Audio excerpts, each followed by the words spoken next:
Hello, everyone. Thanks for tuning in. Once again, you're listening to World Combat Sports. It's fight night, but we're going across the pond. We have Ben and Formella on the main card. What I did for those of you that's tuned in, shout out to Michael Johnson Boxing Talking More, the first in the house. What's good with you? Salute. Appreciate your support. So for those of you that's looking for the entire fight card, check it out. It's going down. Conor Benn, 16-0, 11 knockouts. Come on, man. He got some pedigree to his family. Versus Sebastian Formella, 22-1, 10 knockouts. Yes, that's the same Formella who went in there and went the distance with Sean Showtime Porter. This would be contended for the WBA Continental welterweight title. Also, the co-main event is going to be Fabio Wardley, 9-0, 8 knockouts versus Richard Lartey, 10 round at heavyweight. Next, Alen Babic, 5-0, 5 knockouts versus Tom Little, 10-8 with 3 knockouts, 8 rounds at heavyweight. So we got most of the, we got two big weights on this card. You know what I'm saying? And then it trickles down a little bit. Davies, 7-0, 2 knockouts against Sean Cairns, 7-2-1, 10 rounds, vacant English bantamweight title. The fight card should be starting soon. And then the first one out the gate should be Ben Writings versus Jez Smith, 6 rounds at middleweight.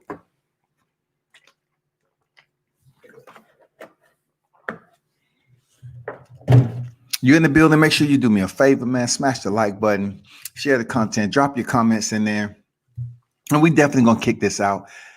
Hit the like button. We about to, see the product of Nigel Benn. Come on, man. The product, the reproduction product when your genes are used productively. You know what I'm saying? When you are a bona fide warrior in this game of pugilism and you reproduce and you get the son you're looking for. When the chromosomes link up together and give you that son you're looking for to carry on the name. Guess what? This is one of those. He's 16 and look, he's 16-0. He started boxing around the same time Teofimo Lopez did. 2016. Actually, he came in before Teo. You know what I'm saying? But the divisions are different. He's up there at welterweight, of course, contending at the 147-pound division. He has big shoes to fill, man. We're talking about Nigel Benn, bro. The lineage. You know what I'm saying? The lineage. Can you imagine the conversations that was had with Conor growing up? Having a pops like Nigel Benn, you know what I'm saying? I'm looking forward to seeing him fight again, man. Real talk. 16-0, man, 11 knockouts. His last 5 fights, He's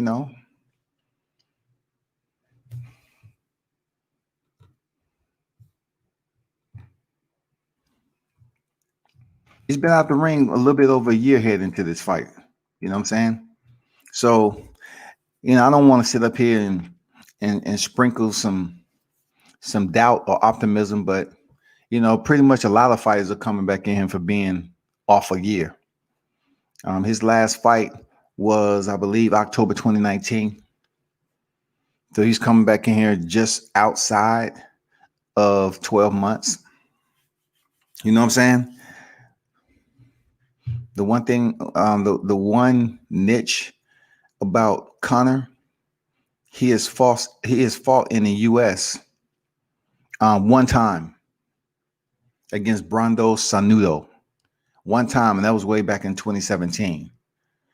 But besides that, he has a bright future, man. It's a lot that they're looking forward to in this kid, this young man. You know what I'm saying? Yeah, that's what we're looking for. Man, I mean, just think about it. Just think about the history that his pops has, like a lot of fighters that had history with their pops. You know what I'm saying? Eubanks. You know what I'm saying? There's just so many that had the history of their father and you know what I'm saying, the precedents that they set back then, the history behind it. Let's see how he goes in here and get at Formella, man. Because, you know, Formella, a lot of people giving him credit for being in there with Sean Porter. But I tell them, I say, you know, sometimes Sean Porter he keeps enough food on the plate. You know how you like to, you know, you used to put your fork in the food that you was eating and it didn't taste that good. So you just spin it around and play around with it. I mean, that's what Sean Porter seemed to be doing with Sebastian Fundora. He didn't give that same energy. He was like, okay, dude, I'm not going to sit up here and change your life. You know what I'm saying? I'm not going to put that super duper pressure on you like he did Errol Spence. I'm going to come in here and fight. I'm going to give you some rounds, just like he did Yordenis Ugas. And then he out. Formella, in my opinion, he was game. He was game. He came in there to fight. He wasn't a slouch. But there was levels separating him and Sean Porter, period. Did he learn something from that fight with Sean Porter? I would assume yes. Should have worked to his advantage going in here against his opposition and Conor Benn? Absolutely it should. Absolutely it should. But let's see if Conor Benn can do something different than what Sean Porter couldn't do. Even though the comparison is never going to bring him any closer, you know, in upcoming months to face Sean Porter. It's not going to happen. But we never know. Shit, we never know what's going on in the welterweight division. This kid comes in here and put on a show and just say he stops Formella or something like that. Then people might start perking up and raising the eyebrow and say, hey, you see that cat Conor Benn? Might want to take a peek. I tell you, the welterweight division is crawling with dogs over there, man. They have a lot of open cages in the welterweight division. For those of you that's tuned in, man, I'm waiting for the first fight. They're about to announce. It's about to be on deck. If you're in the building, man, drop your comments so we can chat it up about this fight card.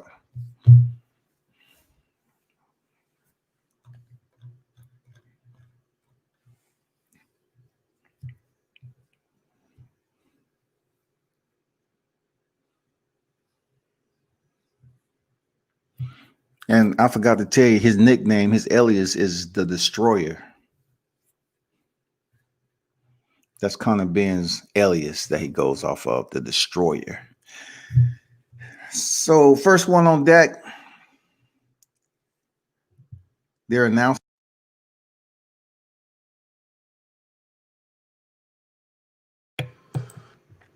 This is the one thing I like about, you know, Across the Pond, the way they introduce the fighters, the music. It gives you that climactic suspense that you're looking for in a boxing match or in combat sports in general. It just gives you that, man, I feel good, man. This is about to take place. I mean, they really go all out for it over there. The music means a lot when it comes to boxing. So that's what I appreciate about, you know, when the UK put on these fights, man, the shit sounds live. You know what I'm saying? It sounds live. So our first fight is about to be on deck. It's going to be Davies.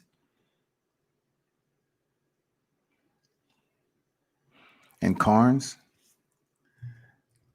It's going to be for the vacant English bantamweight title. And you know, the bantamweight division is contended at 118 pounds. Let's see what's popping.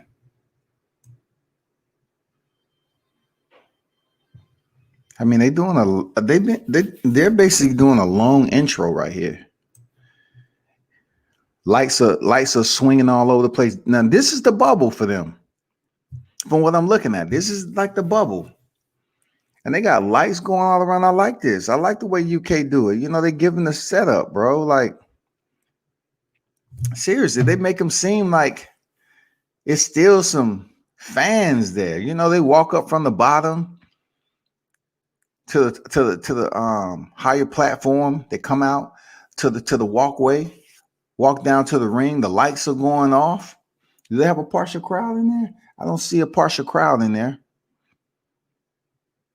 You know, they really give you that vibe, man. Like, you know, you walking into a big fight.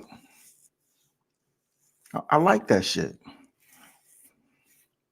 Changing levels, coming from the bottom to the mid level, top level, and then walking out. Lights are going on like it's Madison Square Garden. You know what I'm saying?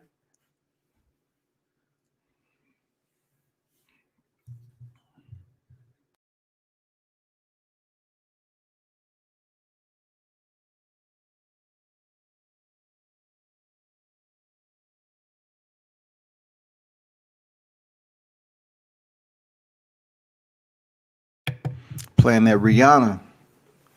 Shoot, shouty. Playing that Rihanna for real.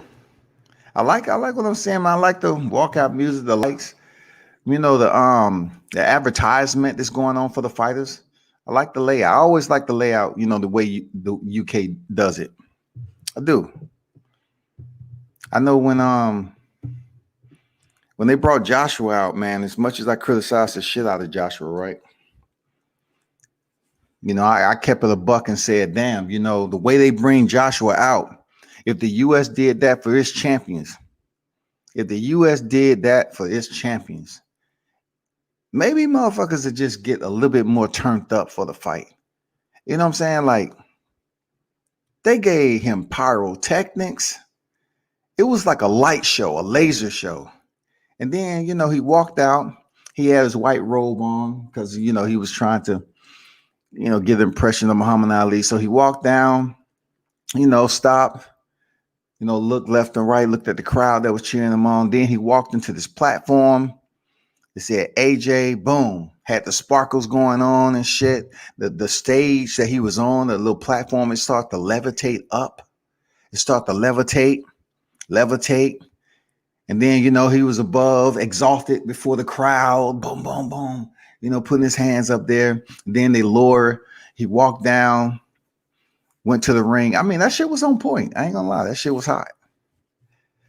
You know, it still didn't. It still wasn't enough heat in the pyrotechnics on his initials, AJ, to kind of, you know, melt together that fragments, you know, of glass that he has in his chin. So they have to continue to work on that. They have to come up with something. But we have the first fight on deck, people. Professional record, 7 victories, 2 defeats. He has 1 win coming by way of knockout. He is the Central Area bantamweight champion, fundamental Liverpool, Sean Comanche Cairns. Cairns. This is looking across the ring fighting out of the blue corner. He stands with his head trainer and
What's good, people? Just had to dip off for a minute, but easy first round, easy first round for Davies.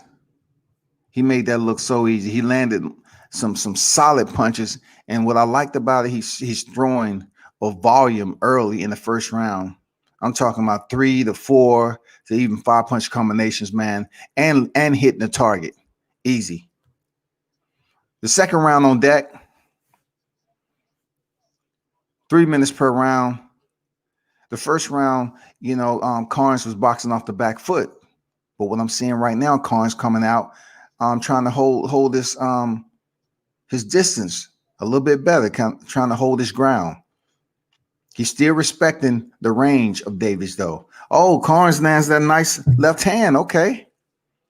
Davies quickly returns it.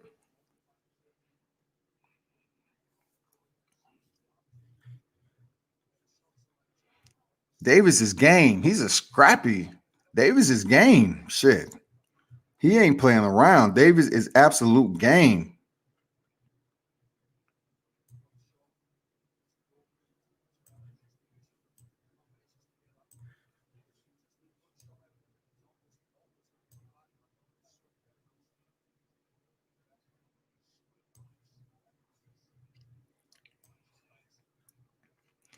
I'm gonna tell you, Cairns is still trying to, get a feeling of what's going on, man, so he can get his rhythm down. He's still backing up.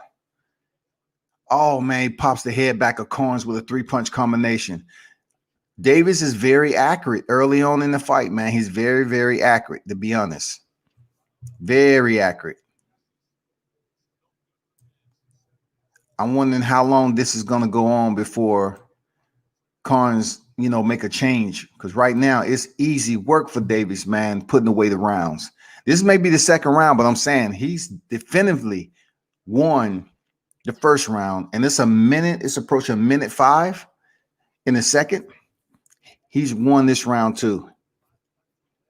Cairns is gunshot right now, man, from taking that those glove vitamins early in the fight. That's all he's watching. Look, that's all he's watching, man. He's watching the incoming of 2 to 3 punches from Davies. Man, 3-punch combination lands by another right hand pops the head back of Cairns. Cairns is in a bad way right now. He needs to find out and get his distance. Davies is just lining him up easy. He's wearing the fight. It's only second round, and he's wearing the fight pretty good right now.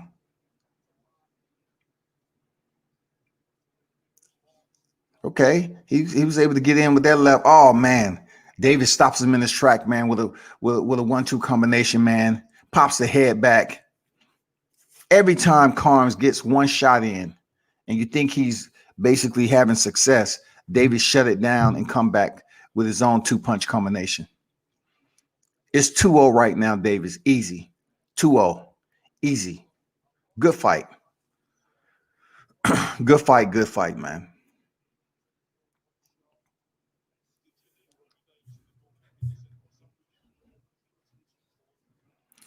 Those of you that's in the chat, man, you got any questions about the fight, let me know. Drop it in the live chat. Velocity Cuts in the building. What's good? Salute to you.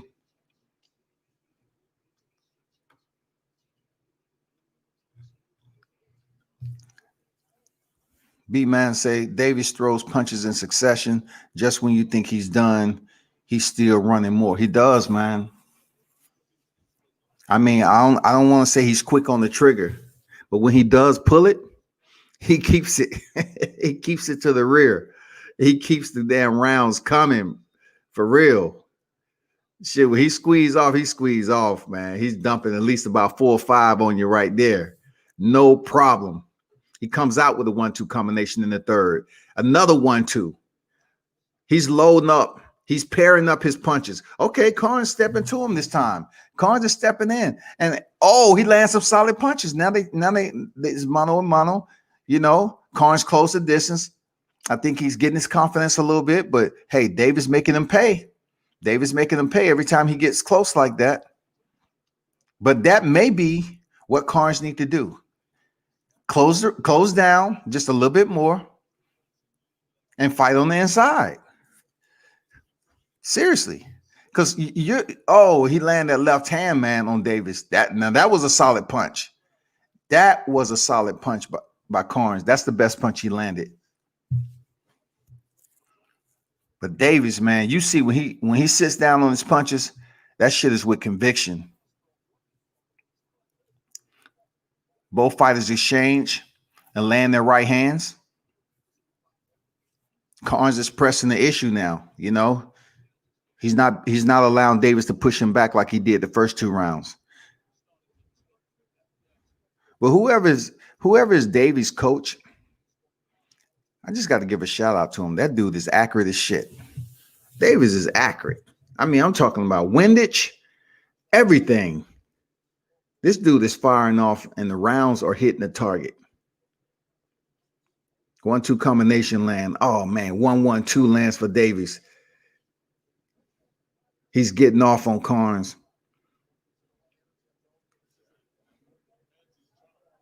Another right hand land. I'm not sure. You know, Cairns act like, you know, he looks like he's taking the punishment pretty well right now, but this may get a stop. He may get stopped. I'm just being honest. He may get stopped. He blocked that left hand, and then Davies come right back with a 2-punch to say, you know what? Here you go for your troubles with that defense of blocking my shot. I'm gonna give you 2. If this is not stopped via knockout, it might be stopped from the referee if he gets in trouble. So far, you know, Cairns is good. We're in the 3rd round. He's still defending, and he's still trying to find a suitable offensive game plan right now because Davies is extremely accurate.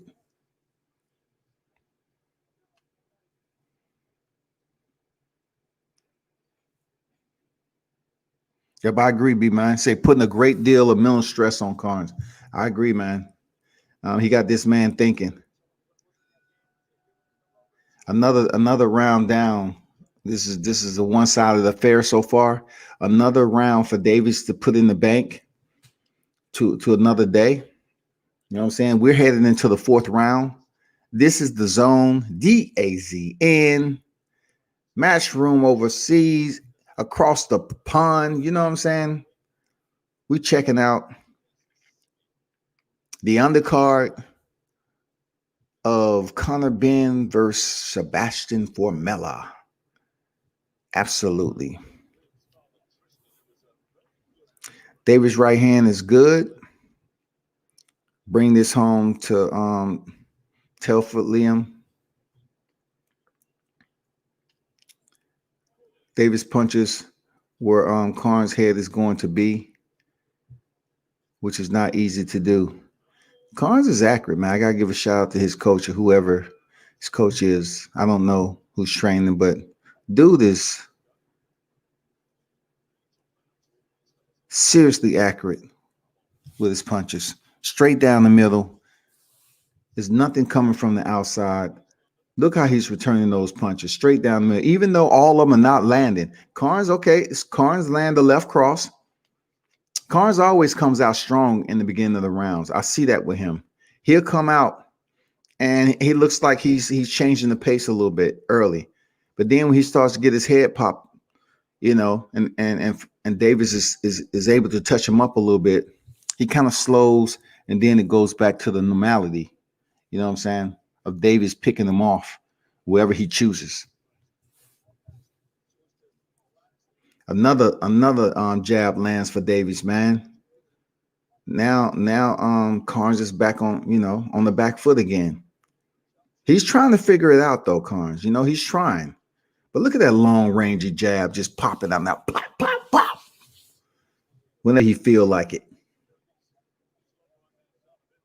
Oh, nice step away left hook. That check left hook, I like that. Slick.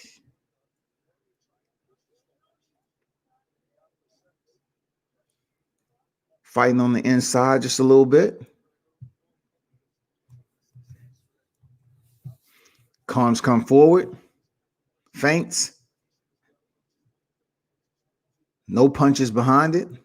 Formella sends 2 punches down for his for his work. Cairns come back with a left hand. Davies send another 2-punch combination down the pipe. It's getting a little physical. Cairns pushes Davies to the ground, to the canvas rather. Referee cleans the gloves. Not too much down one in there, and let's get back to it. That's what I like. That's what I'm saying. I like that shit. 1-1-2, man. Davies is still pinpointing his target. He can't miss. Shit, Davies got AT&T on the end of his glove for real. He's reaching out and touching Cairns for real. Nice right hand by Davies. Cairns swing wildly, and Davies makes him pay with a straight right hand up top. This dude is constantly thinking in this fight, constantly.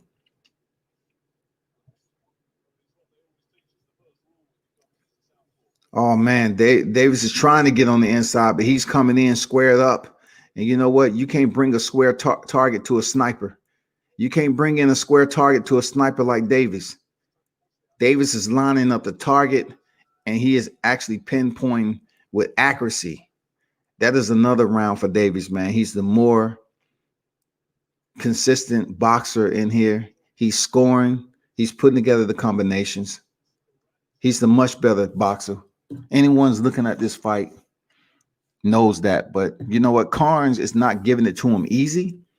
You know what I'm saying? He's just not laying back and he's not trying to put together any type of surge. It's the fact that every time he tries, Davies shut it down. Davies shut the surge down. You know what I'm saying? So that's what we're looking at right now. Let's see if Cairns is going to come back out, heavy in the early minute, in the 5th round, and see what comes of it. You know what I'm saying? Because right now he's behind in the fight. And I don't know what he can do except get on the inside and make it dirty. He may not have what it takes to get the respect of Davies. He comes out, just like we said, he's putting the pressure on in the early. He's right there. He's willing to stand and trade. Both fighters were taking punches, but Davies once again breaks that up. Oh, man, that's like a 6 to 8 punch combination. He's about to stop. Okay, the floor traffic settled down a little bit. Davies unleashed damn near a 10-punch combination on Cairns. He said, you want to come out and do the same shit every round? I'm about to cash in on your head, son. Now he's really touching Cairns up. Everything is landing. Oh, man, another 4-punch combination. Cairns come back with his own left, bounces off the glove of Davies. Davies is still swinging for the fences, man, lining them up straight down the middle. He can't miss. Up top, down to the body. The referee gives him 1, and Davies keep him up. Fight resume. I thought Cairns would. Another hard right hand. I thought Cairns would get a stoppage. I thought Cairns would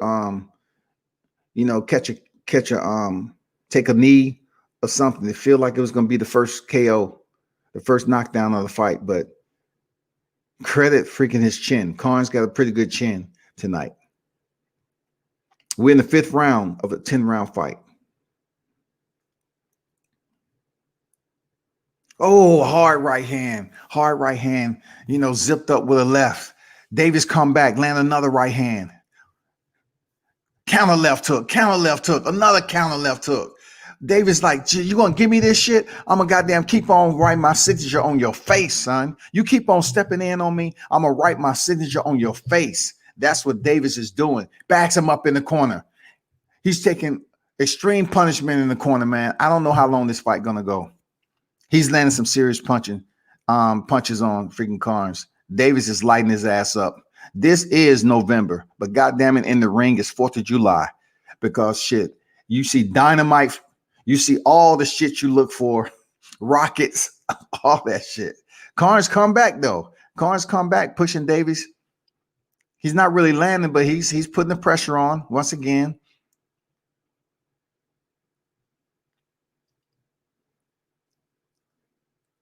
This is the bantamweight division, so we're not talking about Munster and Nui way power coming from Davies, but I will credit him for his accuracy.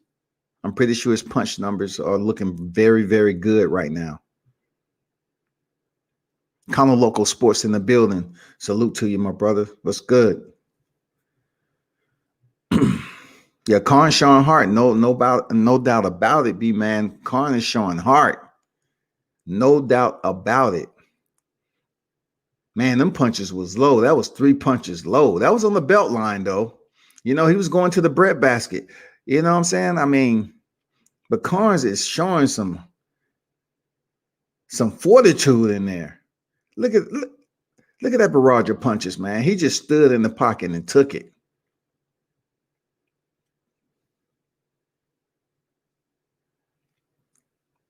Oh, man. Accurate, hard punches, man. Carnes is like, shit. I give you respect later, but right now I gotta earn yours. You know what I'm saying? Man, he took some punishment right there. Let's see what happened in the 6th round, man. Let's see what's going on in the 6th round. Let's see if Carnes come out strong like he does in the beginning of every round. And let's see what he's talking about. Is he gonna switch it up? Nice head movement by Carnes to open up the 6th round. 1-2 by Davies. Left hand by Carnes. Carnes ain't going nowhere. Oh, Davies pops his head back. Man, Carnes is just walking into a doorstop right now. Davies pops him back with a doubling up on the jab and then send the right down. He's lining them up and landing a lot. Carnes is still fighting, though. He's swinging. He is still fighting, man.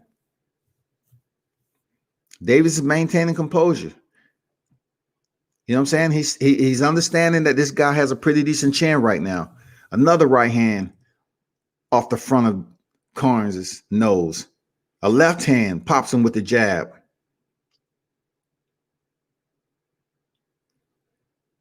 Man, he's having a field day. He's running the numbers up on Carnes, man. He's running the numbers up with his punch stat. He can't miss. 1:40 remaining in the 6th round. Hard right hand lands, overhand right by Davies. He's stepping away. I like how he's doing that counter left hook, man. He was able to land that like 3 to 4 times off Carnes the last round. Davies pushed forward. Land a couple of shots up against the ropes against Carnes. Carnes steps back into the fire, man. Steps right back into the fire. No quit, no retreat, no surrender. Carnes is right there in the pocket as these two trade. Davies is obliging, lands another 2-punch combination. Oh, pops the head back. Carnes is hurt. He's in the corner. The fighters ties up. He ties up Davies. The referee come, and separate the guys. Carnes is a little bit hurt now. The punches are adding up. Carnes is a bit hurt. 6th round. We have 40 seconds remaining. Carnes is pushed. He's going back to the corner. Davies is firing off. Carnes goes in for the hold again. He clinches. And all the time you have to understand too that Davies he ain't trying to punch himself out either. Oh man, Davies is just sitting down on his punches, man.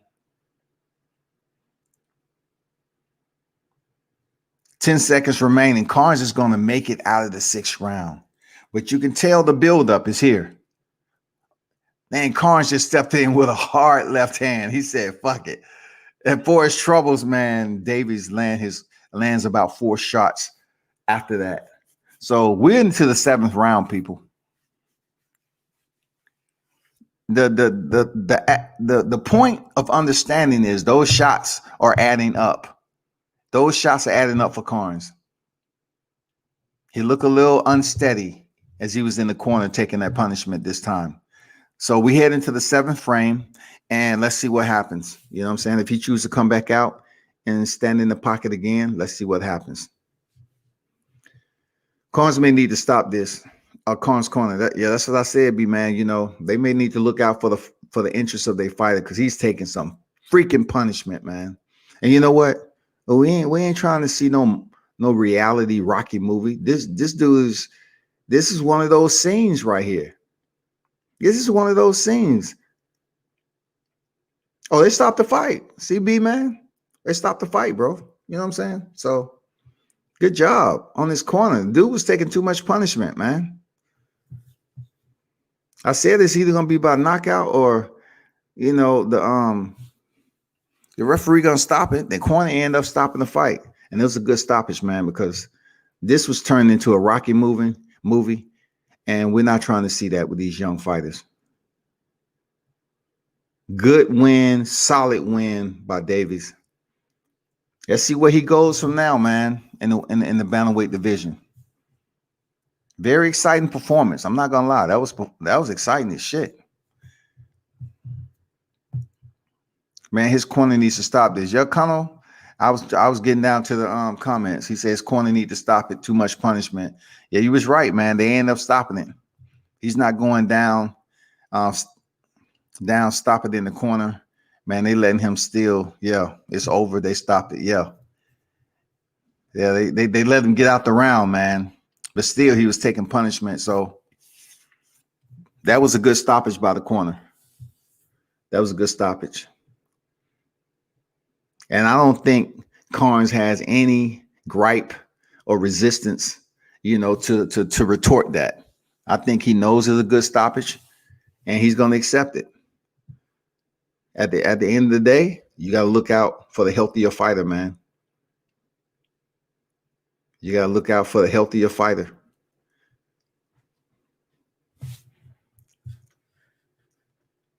Man, but give it up for Liam Davies.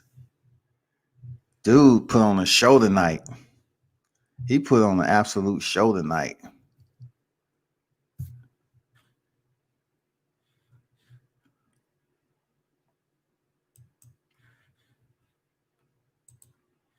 Appreciate that, Conor. I'm having those same issues you had last time. I gotta goddamn go in and go back out. Shit. I'm 40 seconds behind. That's goddamn. That's being extremely behind. Especially when you damn calling a fight. Shout out to Davies, man. Get his hands raised. Good job. Man, that was entertaining. That was entertaining. For real. He improves his record to 8-0, 3 knockouts. The one and only Liam Davies. Check him out, man. Bantamweight on the go. You know what I'm saying? Another solid win for him. I like what I've seen over here. Of course, it's all about his opposition. His opposition was right there in front of him. You know how that goes in boxing. But he did pick up the vacant English bantamweight title. And the title is so small, but you know how the dang second and third, them second and third titles are, man. But to a fighter who's going in there taking the punishment, they cherish titles like that. You know what I'm saying? They cherish titles like that. So Alen Babic, 5-5 knockouts. You know what I'm saying? Versus Tom Little is next. Babic versus Little is next. Little has more experience. 10-8 with 3 knockouts. This is the 8 rounds of heavyweight, the big boys. Let me see what he has to say. Let me see what Liam,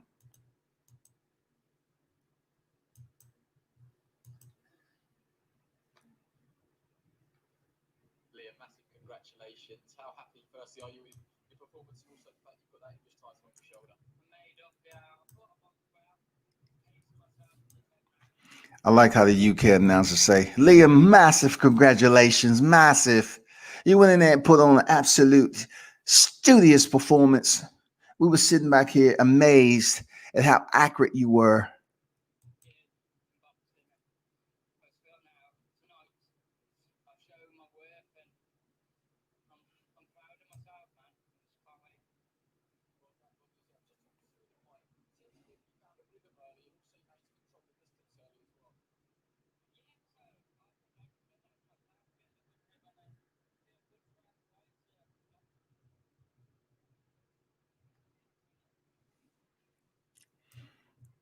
Man, he got some heart.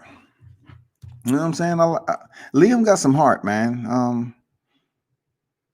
Curious to see what his next opponent going to be because he hasn't even earned 10-0 just yet. So I'm looking forward, man. I'm gonna keep an eye on this cat, man. You know, one thing I can say about him, his punches are linear, laser, and he can box. Of course, as he builds up and steps and climbs the ladder to the quality opposition, we'll see how good he truly is. But tonight, he was that diamond in the ring. His punch stat numbers, separated him from his opposition. And absolute accuracy, man, of this guy. No wild looping punches. Even when he was countering with the left hook off the back foot, that was landing. I mean, it was quick, sharp, and it was basically ringing the doorbell. It was ringing the doorbell on Conor's freaking face. So give it up to him, man. Solid win, bro. And that's a great stop as the young man can come back and fight another day. It's better than having all the fight beaten out of him. You ain't never lied on that, man. It does give him opportunity to split the ropes again if he's not too damaged. You never know. Some of these guys are too tough when their own good. They tough enough to take punches after punches after punches, especially with the adrenaline, not wanting to be stopped. Hey.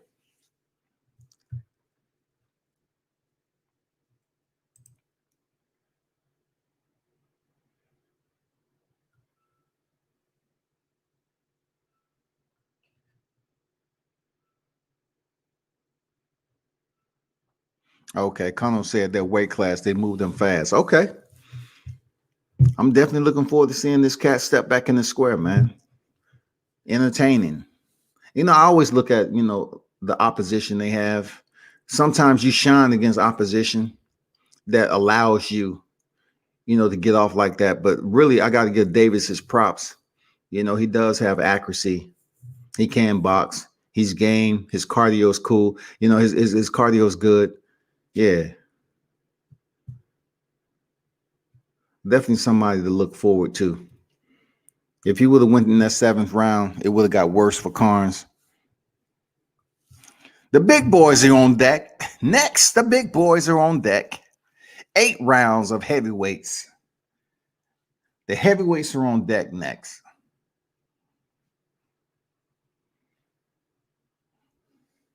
The heavyweights are on deck next.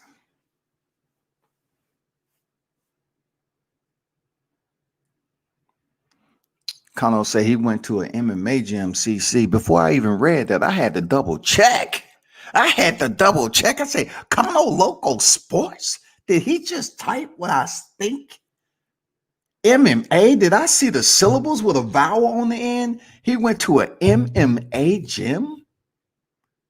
Unbelievable. How you like it, man? Bro, when I go to these gyms that train mixed martial arts, right? The amount of training, I don't know if you seen where they was actually starting off from they have somebody in the worst position. Everybody have a different term for it, but just say you're on bottom position and they have to work outside of that, or they'll put them like in the prelims of a submission and they have to work out that submission, but anyway it goes, they have to work out of a bad position to improve it, right? And the time it takes to get out of the position is crazy. Like that shit is crazy when it comes to mixed martial arts. Working off the walls, working from, somebody's actually have a single and then, the coach say, okay, go. And then you have to work out that single leg. You have to work off bottom position. You have to work out the submission. You got to work out the clinch. It's interesting, man. The mixed martial artists, man, they train differently. I go there plenty of times so I can get education on what I'm looking at. They be on a whole nother level, man. How you like that shit, Conor? Yeah, it was different. Some of the shit you were able to do with fighting on the inside, and man, their whole mindset when they're squared off in front of their adversary opposition, their mentality for striking and landing anything is different because they have so many freaking tools to use. They have kicks, spinning technique with their hands and legs, you know what I'm saying, or spinning techniques with elbows. You know, I mean, that shit is wild. And even when they do, just say they even to close down and they're able to lock up and get in the clinch. It's just so much you can do in the clinch, man. Like in boxing, you're boxing because you can only punch your opponent with your hands. But in mixed martial arts, you can use shoulder thrust, elbows, slicing elbows, of course, punches. You can pull your opponent's head down with both hands and land knees to either the body or the head. You can stump your opponent's feet. You could knee their thigh. You can knee anywhere that you can land the knee at. You can knee them. You know what I'm saying? You can take your hand and you can punch their thigh. You can do anything, man, as long as you don't punch them in the groin. That shit is crazy. Just the variety of strikes on the inside is fascinating to me. Seeing different things people do, man, it's just amazing. And just to think, back in the day, headbutts were allowed. You know what I'm saying? Just think about that. You know, headbutts. People don't think too much about headbutts until it's a street fight, but you know, headbutts was allowed in MMA back then.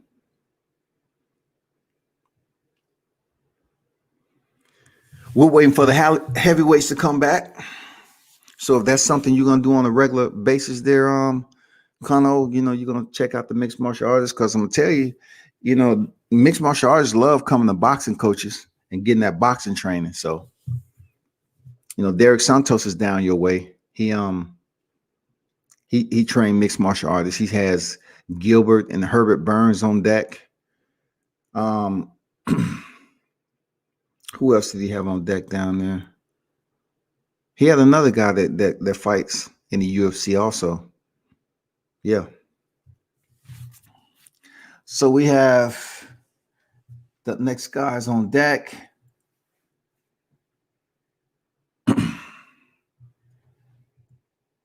No, let me see. No, this is not heavyweights. They're going out of order. This is Writings and Jez Smith. Ben Writings and Jez Smith.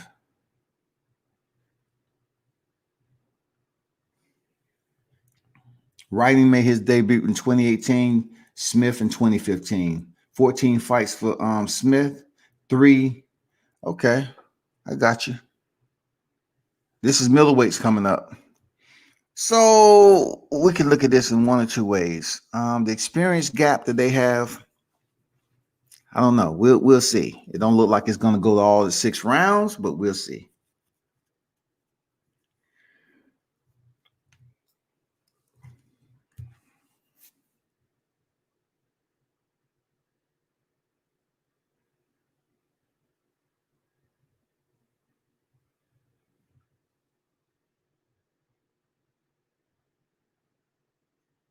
Yeah, man.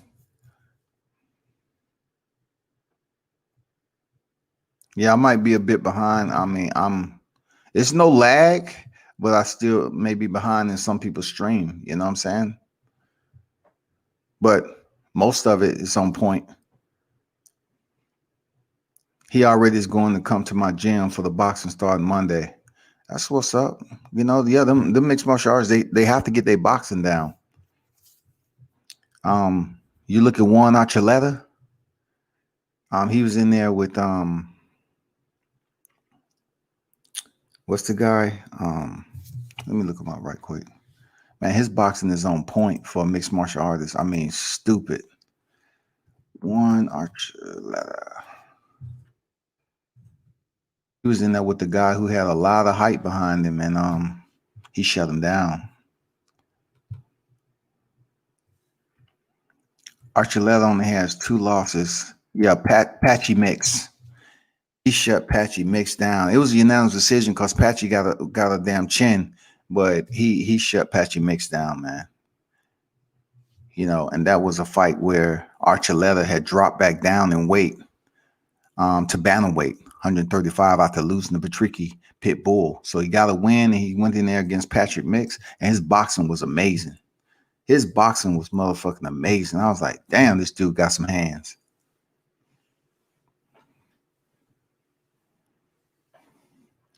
Okay, the first fighter's on deck.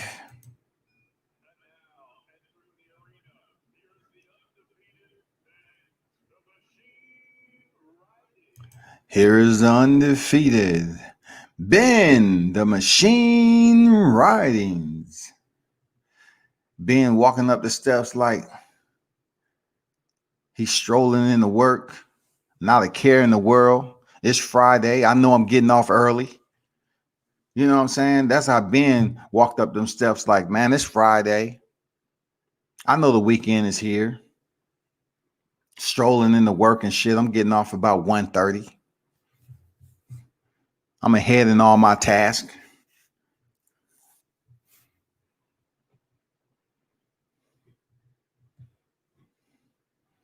He looked cool. He looked calm. You know, Ben walking into work. Look like he's straight. I can see he got the ink. He got plenty of ink on him.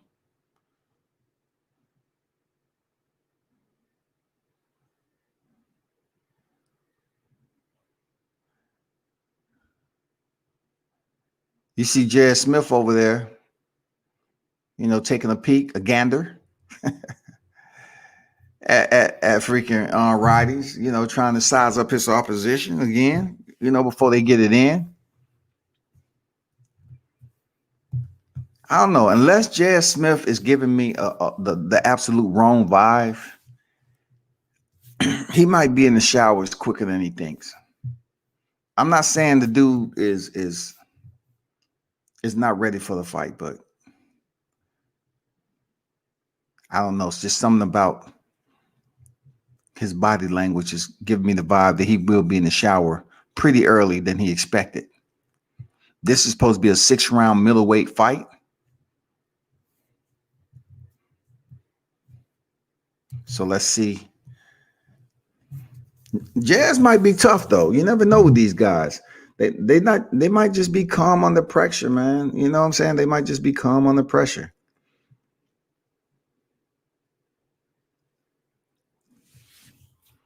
Sometimes it's hard to gauge some cats that's nervous and the ones that's just knowing they in there for a paycheck.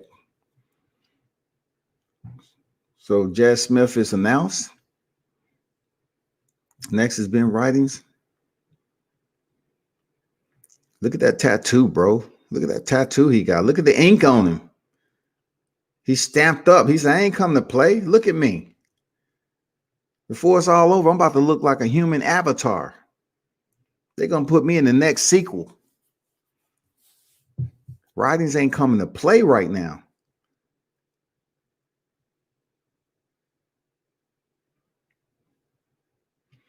If you did cook popcorn, you're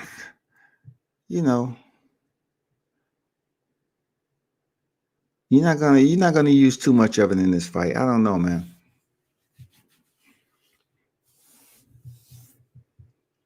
That's a lion tattoo. All right. It's a lion tattoo. It's huge. That's a huge piece he got on. Okay, the fight has started. Ridings come out with a double jab to the body. He's coming out fast. He's on the gas. Fast on the gas is Riding. Jez really don't have too much to worry about right now. He sends the jab of his own, just a little bit outside distance.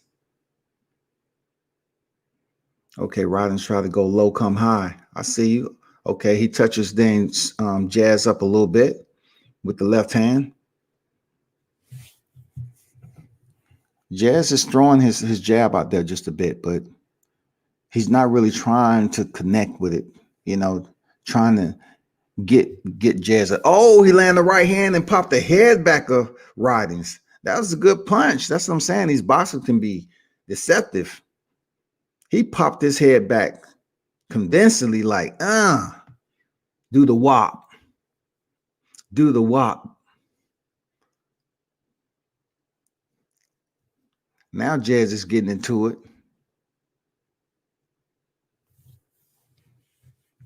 Smith is trying to catch him, with that right hand on the exit. Oh, nice combination. Well, I like what I'm seeing from Smith. Smith is fucking game, man. He was over there looking all lazy and shit like he just got off a PS5. He's in it. He's in at a scrap. Need to keep his hands up, though. Smith goes in, land the right to the body. Like it. Like the energy. Jab by Smith. Counter jab. He's landing on Ridings. Ridings is trying to come in and not set his damn power shot up, man. Smith is making him pay. 1-2 lands for Smith. 1-2 lands for Smith, man. He's in the pocket. I like what I'm seeing when he's in the pocket. Wild shot misses by Ridings. He tried to leap in with that left hand, misses badly. Oh, man, counter uppercut lands for Smith. I like that. Smith is proving me wrong. You know what I'm saying? He just gave me that super lazy energy, but he's game. Ridings haven't had too much success this first round. It's a 6-round fight, middleweights. Man, Smith just caught him with a damn left hook, popped his head back again. Now, Smith is in the corner, clinches. Let's see what happens on the inside. Nothing. Fighters separate. I can see right now, Ridings is going for that left too much, and he's doing it blindly. He's just trying to come up and land that left hook, and Smith sees it. That round was Smith. Jez came up and jazzed it up for us. For real, Jez came out and jazzed that first round up. I like what I seen. I do see predictability coming from Ridings. You know what I'm saying? He had his moments, but he's looking predictable. Look at that right hand. Pop the head back. Let's see what you got second round, Smith. Ridings, let's go. Let's go. Everybody who's tuned in, you know what it is, man. Do me a favor, hit the like button. This is the DAZN main event. Conor Benn versus Sebastian Formella. Conor 16-0, 11 knockouts. Sebastian Formella, if you're thinking to yourself, where have I heard that name before? Yes, he was just in there with Sean Porter. You know what I'm saying? 22-1, 10 knockouts. I mean, not just in there, but yeah. That's the big name on it. They're contending for the WBA continental welterweight title. Come back out. Riding's doubling up on the jab. He steps over again with that left. He's being predictable with that on the same side. He's basically showing the same mannerisms every time he want to get off on that left hand. Give it up for Smith for popping the jab out there, man. Stand technically sound. 1-2 misses for Smith. Nice head movement. I like the pivot. Nice head movement, man, for Smith. Like that.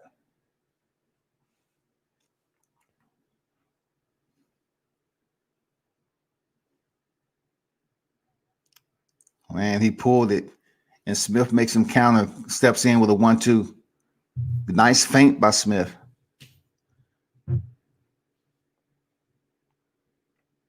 Smith with the jab up top.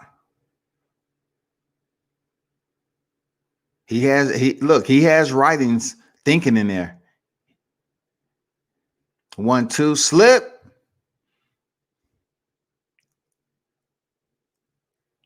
Like what I'm saying from Smith, man. Show out now.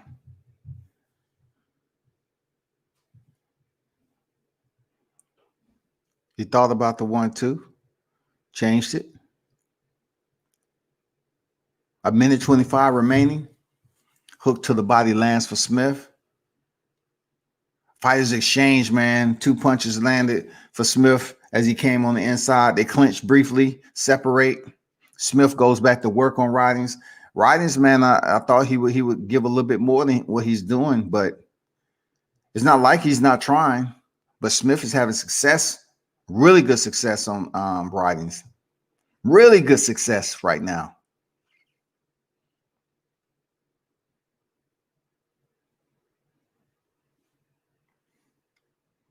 Ridings come in, fighters clinch. No work on the inside. Smith closed the distance. Expect some action. Jab. Jab. He comes in with the uppercut, lands the straight right. Ridings loads up on the right hand, and Smith makes him pay for it, man. Nice right left. He has Ridings in the corner. He's not rushing in, though. He's not falling for the trap. You know, Ridings wanted him to come on in so he can land this power shot. Ridings is lunging in, man. Smith lands a three-punch combination, man. Pops the head back of Ridings. So far, so good for Smith. He's having a better performance, in my opinion, than Ridings.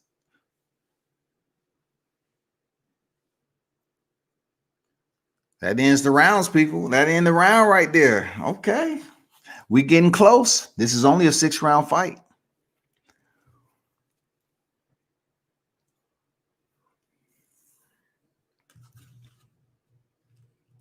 Oh, okay. Appreciate that, Conor. Yeah, I think I learned something from the time you was saying you was going through the same shit on ESPN. So yeah, I had to get out of it and come back in.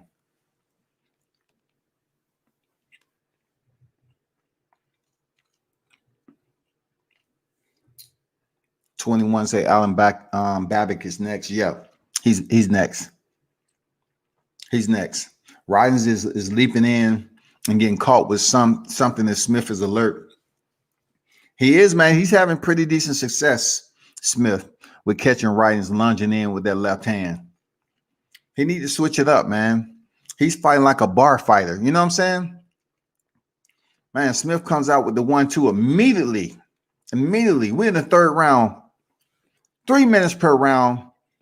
This is a 6-round fight, people.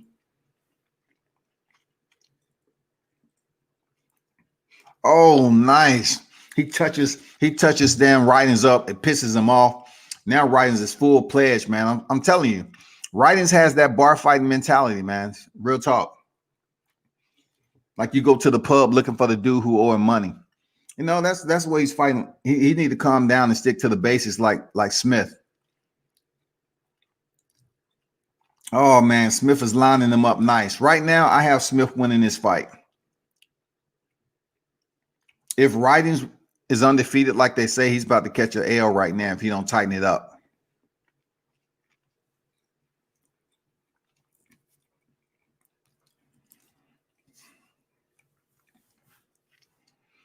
Jab lands for Smith. Nice defense. Ridings not giving variety to his offense. He landed a swift left hook then now. Okay. Ridings just caught him with the left hook. And that's because Smith is getting him in his rhythm, man. He's getting in his rhythm. It ain't nothing that, Ridings has done so far to get Smith's attention to say, you know what, I should be concerned about this. He's feeling good right now. And you know what's something that's underappreciated? Look at the rhythm of Smith's hands as a boxer. Look at the rhythm of his hands.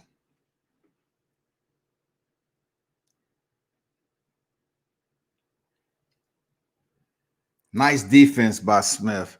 Oh, wow, left misses. Into the rafters. Into the rafters. That left hand went. Smith defense, he's slipping punches. Hook to the body lands.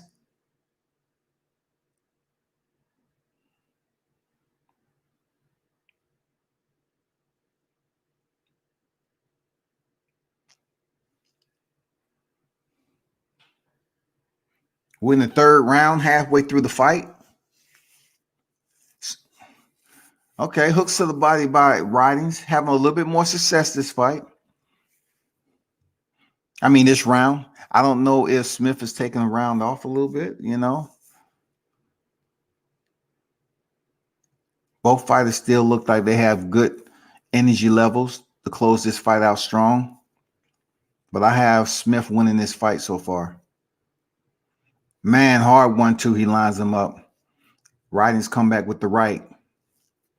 Who did y'all have winning that round? That was a close round right there. That was a close round. I think Riding's had more success that round, just a little bit in pockets.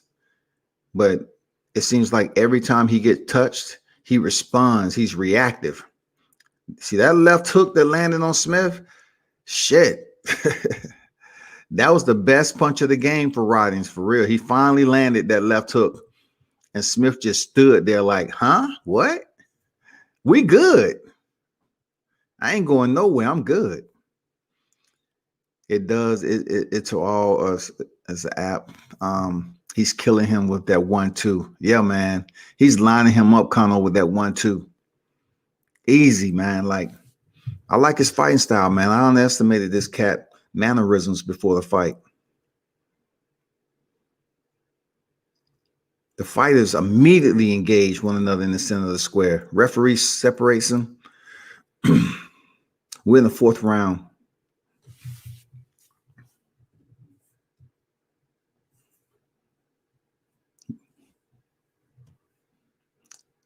Jab to the body. Ridings missed that damn left hand.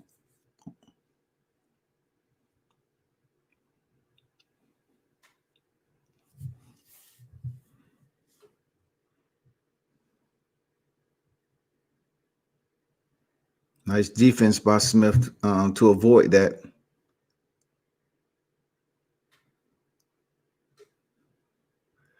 Then Ridings just threw a foot feint. I don't think Smith bit on it though. Oh man, right hand lands for Smith.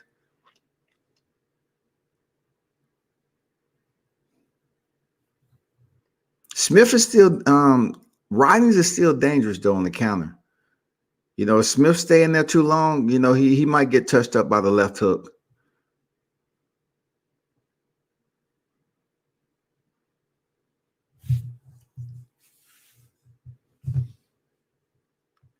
Man, that 1-2 is just a hallmark right now, man. He got him reading that damn card every round. 1-2, pop, pop. Here you go. Smith turns him out. Damn, pounds him in the damn corner. Let's see what happened. Fighters exchange. Okay, right uppercut by Ridings. Ridings come with the double left hook. Send his own right uppercut. That's what I'm talking about. Energy in the corner. Energy. That's what I'm talking about. Oh, Ridings take a step back and shook out his hand. He had to take that breath. Bags back into another corner. Smith come in with a 3-punch combination. He didn't overly commit himself. Goes back to the jab. Ridings come out, try to land that right hand after he catches his breath. Smith is feeling himself in there. He feel that, hey, you easy work right now. Look at the range for which Smith is popping that jab out there. Beautiful, beautiful. Slip up onto that right hand. I see you. I see you, Smith. I see you. Smith is dancing in there. He's dancing. Oh, man. He made Ridings miss with the 1-2 easy. Made him miss again with that left hand. He's telegraphing the shit out of it. Easy round, for real. Easy round. We head into the 5th frame, people, of a 6-round fight. This has been another hitter. I got to give it up. You know what I'm saying? This card is pretty damn good. You know what I'm saying? It's pretty decent so far. The fights are actually in there fighting one another. Even though the fight, with Liam Davies and Sean Cairns, even though it was a lopsided fight, still they was engaging. They was fighting. They was contending. You know what I'm saying? It was an active fight. So I got to check the box on that. And then this fight right here, middleweight division. Absolutely, man. This shit is the same way. I think Ridings, though, Ben Ridings is about to take his first loss if he don't come up with a stoppage or a knockdown. 5th round is on deck. Ridings come out, placing the jab. Smith, what I like, staying technically sound and disciplined with the 1-2 combination. Ridings pressing. Comes out with a sense of urgency this round. Up against the ropes, wrong deal for Smith. Smith give you what you want, but he don't give you too much. I like it. You put your back up against the ropes like Ridings doing. Smith just stay on the outside. He gets off, boom. Gets the reaction that he want, right back to the center of the square.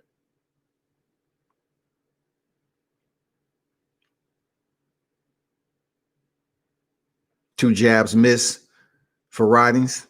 Smith pops his own jab. 1-2 to the body. Ridings come back with his own jab. Let's see, he's going to seize the momentum, y'all. 1-2 has been landing all night. He gets the reaction he wants. Ridings comes in with that wild left hand and try to send that right. It's not working. It's too predictable. He telegraphs the shit out of it, and Smith sees it. Smith sees it with 4 eyes, goddammit. He don't need laser surgery to see them punches coming from Ridings. Ridings looking sharp right now, bro. Ridings looking sharp right now. This is his night. Look how he's moving and dancing. He's using footwork right now, you know, to kind of frustrate Ridings a little bit. Ridings drops his hand and backs up to the ropes because he wants him to step in so he can land his counter shot. But Smith ain't buying it right now. Smith with the left.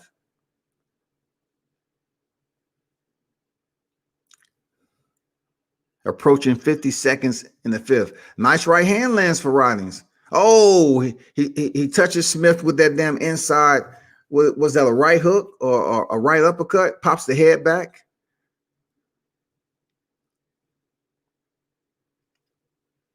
"35 seconds remaining.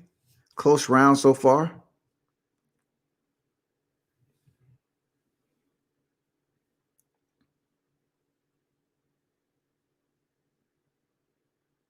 "20 seconds remaining in the 5th frame.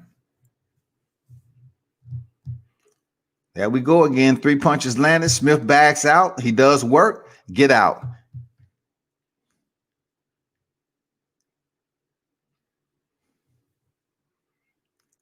Ridings push Smith up against the ropes like, get off me, motherfucker.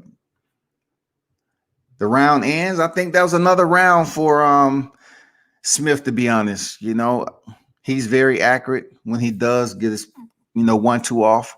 But that last 3-punch combination, every time Ridings put his back up against the ropes, Smith doesn't automatically just overly commits. He just, fires off at distance, lands, get out, wait for Ridings to respond with the left hand, the wild left hand, or whatever he wants to throw. But right now I have Ridings behind in this fight. I have him behind. Smith has been caught with, I think, three or four hard shots from Riding, and he took them. He took them pretty well. You know what I'm saying? So 6th and final round on deck, middleweights. Ben Ridings, Jez Smith. Ridings come out. Smith pushes him back with a 2-punch combination. Ridings come back with his own jab and misses with the right.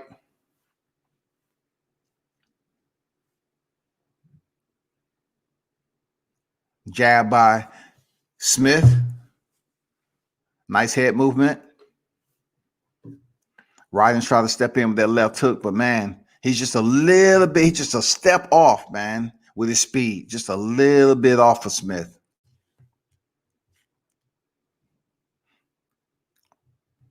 I'm trying to see if he's doing foot feints.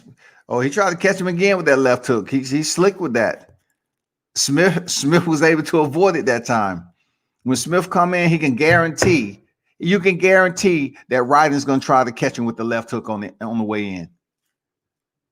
See, he just threw it again. Damn, that's just his bread and butter. But goddamn it, the butter's melting on him. Goddamn it, go to something else, bro.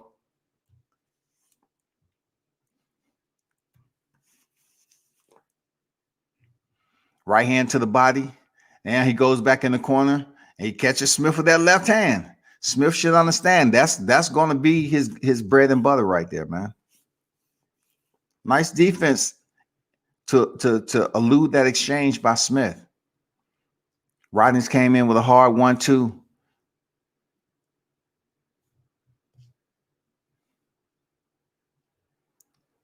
Rodney's is getting frustrated with Smith antics. You know, he drops his hand and backs up into the corner. Why, I don't know, but he already know that the left hand is coming there, Rodney's. Don't bag back in the corner and try to catch him anymore. He ain't falling for it.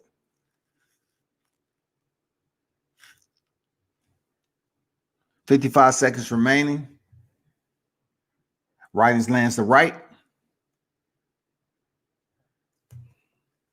A little showboat from Smith without throwing any punches. Now he's going to frustrate. We might see a Roberto Duran and Sugar Ray, goddammit, but we're in the last round. So it's not going to be any no mas tonight, but you can tell Ryden's a bit frustrated because he has to know he's behind. Smith with the 1-2 stays in the pocket, dances around, points up to the rafters again, invites Ryden's in again. The fighters clinch.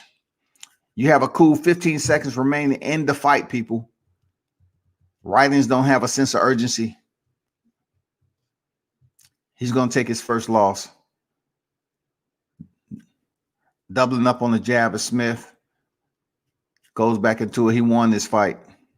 He won this fight. See if they're going to have some good sportsmanship. I like the tattoos of Ryden's, but tonight wasn't your night. Shout out to Smith. Jez Smith takes the win. UD. Jez Smith takes the win.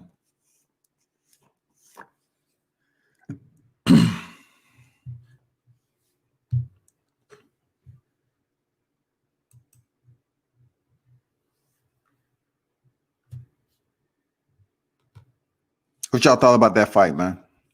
I know it wasn't as entertaining as the first fight, but it was more competitive than the first fight. That's just my OP. I thought it was much more competitive.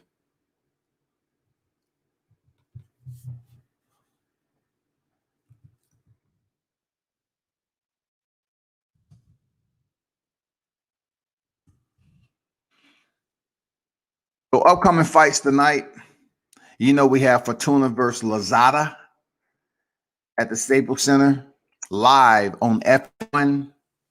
That fight is going down. Javier Fortuna is back in the square. So be sure to check out that fight.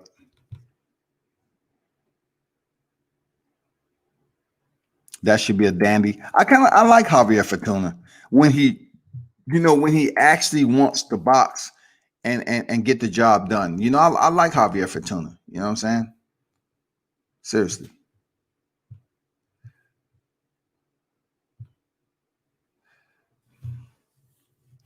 Let's see what the decision is going to be. Jez Smith gets it done. We're not getting a card announced, but that must have been pretty wide. 60 to 54. Oh, we did announce it. Sorry. So 60 to 54. 60-54 on the cards. 60-54, which he just put on a boxing clinic. Shout out to Jez Smith. Solid performance, man. You did your thing. I know he's happy as shit. They should do an interview with him, so I'm curious to see what he has to say. I'm curious to see what he has to say. Even if they interview him, they should.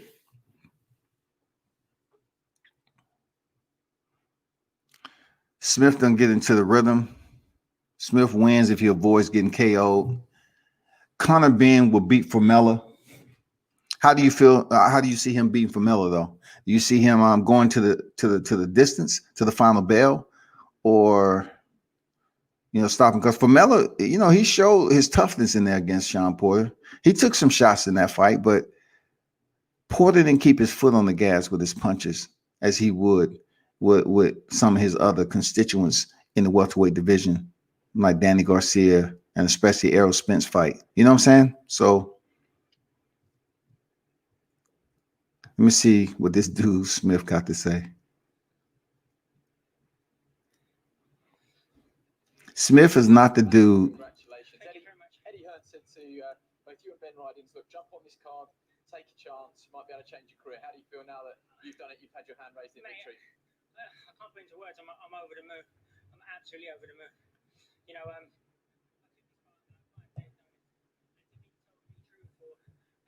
been in the gym really training all the time. He said he hadn't been in the gym training that much. So he did give me the right vibe. He took it on 5-day notice, and he hadn't been in the gym that much training. But damn it, he fought a damn good fight. This guy remind me of some of the jiu-jitsu practitioners, man. I'm telling you, they look like him, man. And them cats be lethal as shit. They be over there sitting with glasses on, with a goofy looking hat on, and then they waiting for their slot.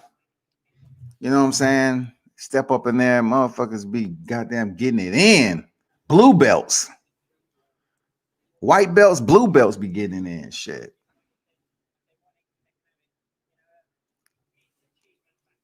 Jez said if they want it, they can have it. I see you. Shout out to Jez, man.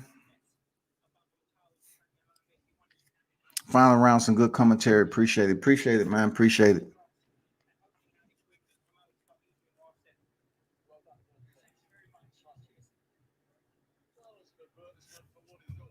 Yeah. Just read B-Man's answer. He said, order the zone for the fights. That's the only way you see them. Nobody's streaming. I ain't streaming. They will take your shit down and block it. There's no need to stream. That is not happening. You got to purchase the fight, man, and go along with it, you know? Appreciate the people that's in the live chat, man, with the input.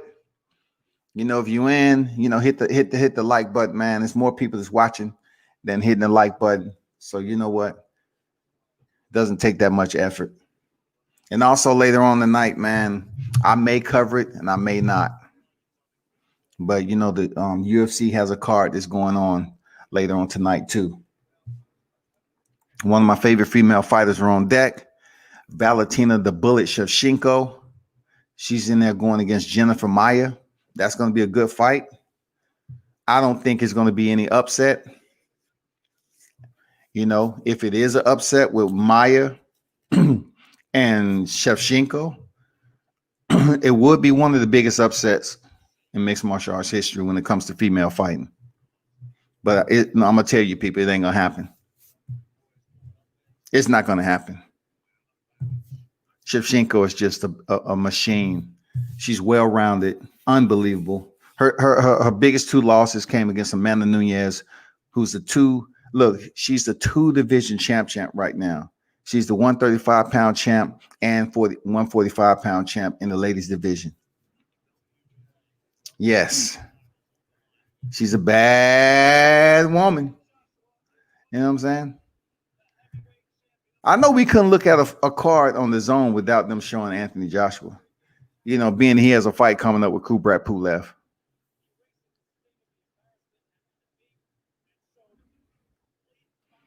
I just don't, I look at Anthony Joshua, I don't see him working. He always seems like he's not really working that hard. You know what I'm saying? Like, I'm pretty sure he got some in his punches. Shout out to Tim Moulton. I just seen Tim Moulton in there sparring with Anthony Joshua. They show him knocking down the heavy bag, which somebody probably put some thumbtacks in there to hold it up to begin with, and the shit fell down on the ground.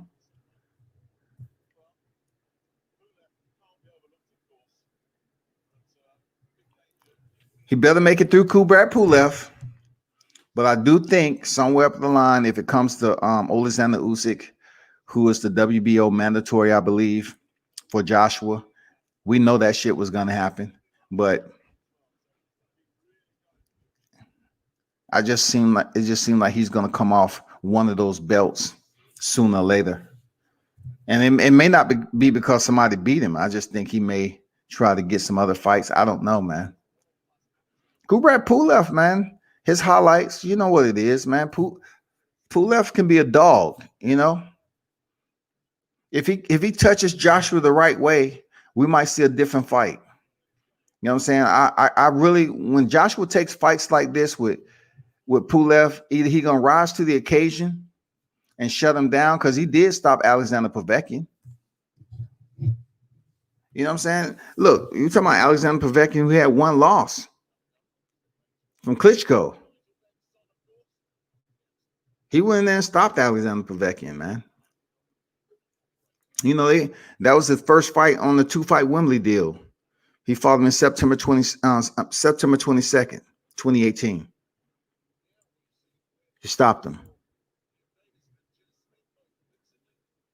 I'm not here to do overlays on, you know, as the Alexander Povetkin's age and all that, but I'm looking forward to this fight, man. Kubrat has the size on him. He has enough aggressiveness. We'll see what happens.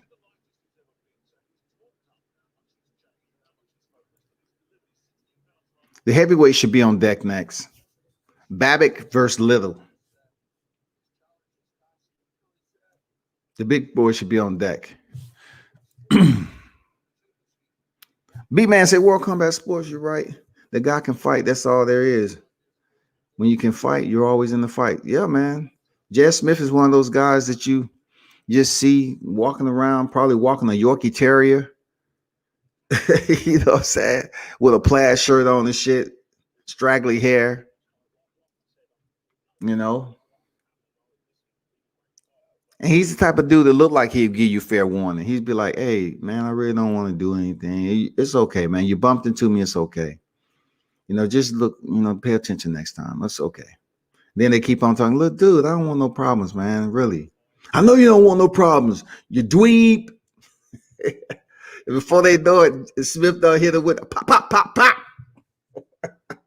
Man, I told you to leave me alone. I don't even like violence like that. Dude, where did that come from? You're a boxer or you're a mixed martial artist? What did they do? No, that's just train every now and then. You know what I'm saying? Take fights on short notice. But I just told you, next time, man, you know, just pay attention to people. Treat them with respect. Let me help you up. Let me help you up. Here, give me your hand. Let me help you up.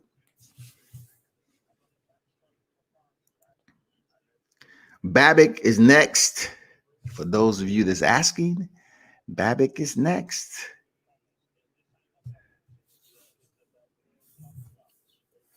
Babic is next. For those of you that's tuned in, Babic is next. Undefeated, equal on both sides of his boxing ledger when it comes to 5 victories, 5 knockouts, and unblemished on his boxing ledger.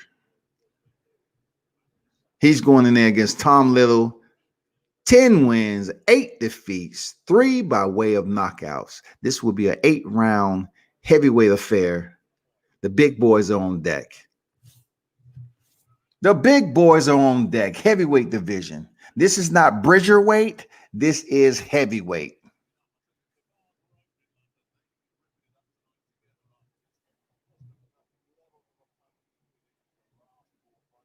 Man, he's been in there with some names. David Price, Daniel Dubois, Herkovic. Dang, 4 losses to the big names. Herkovic's, the boys, Price, and Majidov. So out of 11 fights, out of 11 fights, I think he's lost 5. The ones they were showing. Savage. And you know, Daniel Dubois, a lot of people are talking about Daniel Dubois and Jack Joyce. Jack Joyce, man, he's an older cat.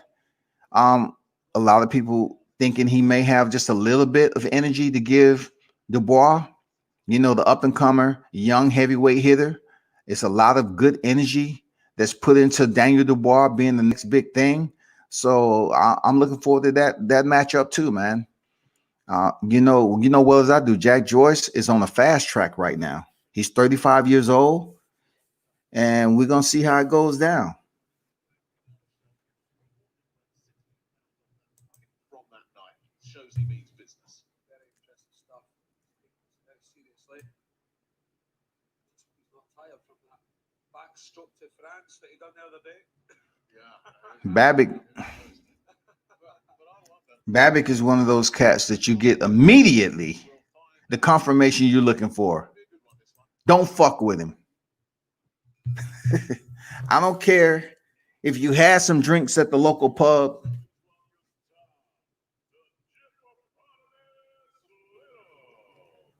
Little was the first to make the ring walk.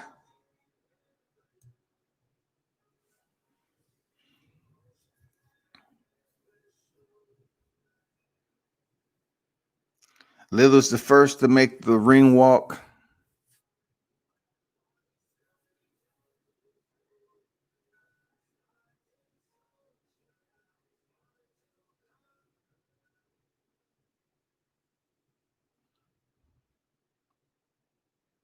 Taking his time, soaking it all in.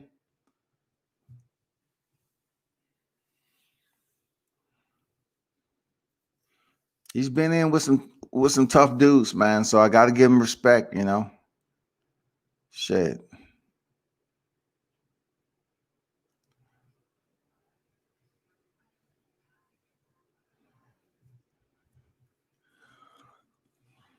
Heavyweights, Little come in there and step over the top rope like a G.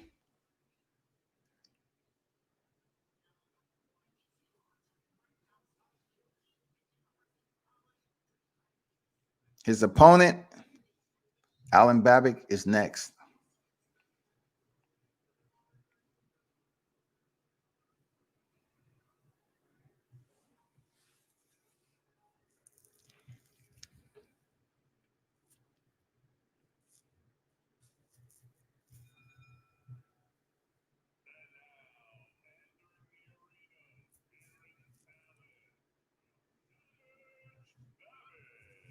Savage Babic. There he is. That motherfucker give you all you looking for, goddamn it. Babic like, shit, I dare you to step. Babic give you all the signs that you have an ass whooping pending. It ain't no question. It don't matter if you're intoxicated or not. Your ass is going to get sober quick.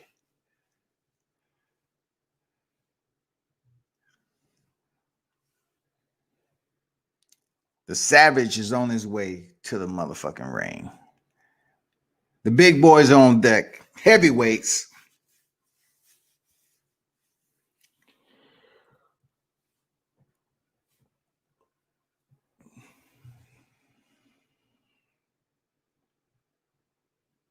He split the ropes. Tim Little was eyeing him down, like, oh, hold your head up.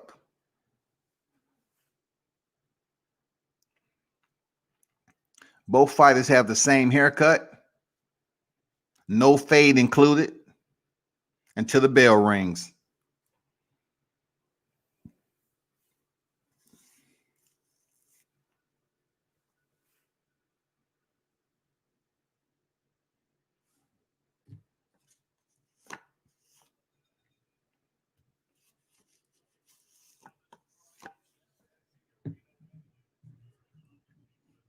These guys look like they can be brothers. They can be something related. They look damn near alike. You know what I'm saying? Tim Little is just a little bit taller. This should be an interesting fight.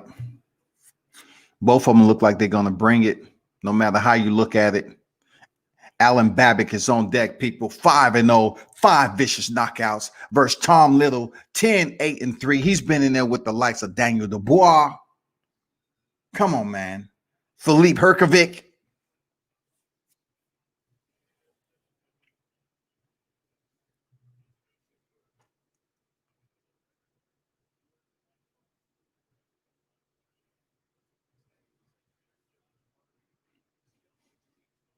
No mercy.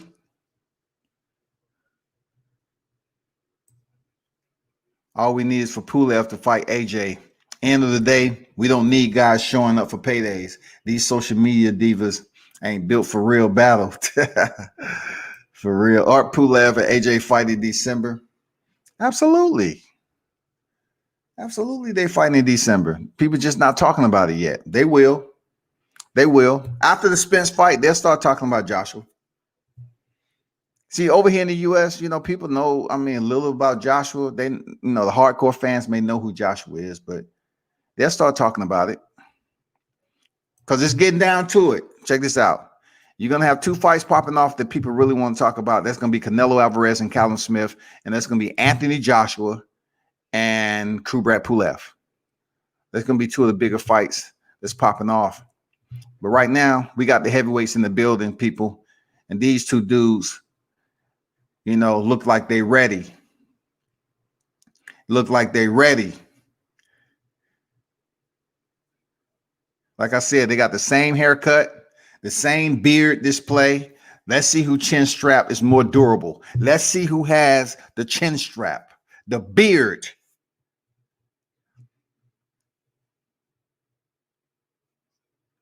It's going to be interesting. Ding, ding. Begin the first round. Little draws first contact. Fighters clinching already. Babic with the 1-2. Babic with the right hand. These fighters are a little bit wild early. Babic pops the left hand up there. Now they settles down. Tim Little, I like how he's settling down, popping a jab. Good head movement by Little. So far, so good. Both fighters are showing pretty decent footwork. Nice jab by Babic.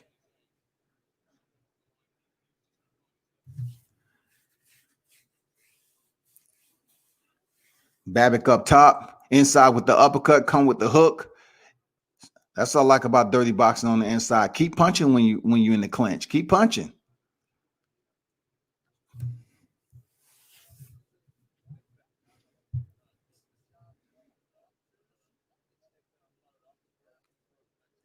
Man, these are the big guys, man. They're a little sloppy early in the fight. They're a little sloppy. 1:50 remaining. Jab by Little.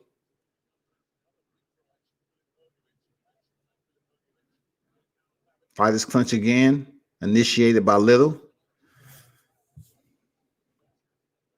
Babic rushes in, landing some hard shots to the body. Little hurry up and clinches. Babic is showing. Look, Babic is showing his grit early, man. He might be the stronger fighter. Oh, nice dig to the body by Little. He misses the second time.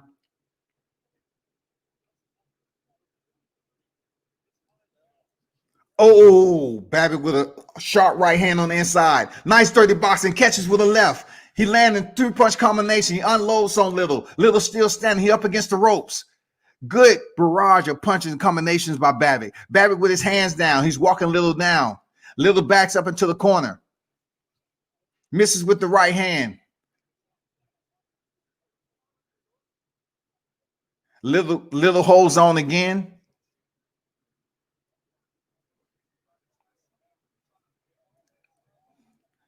Babic is on the hunt.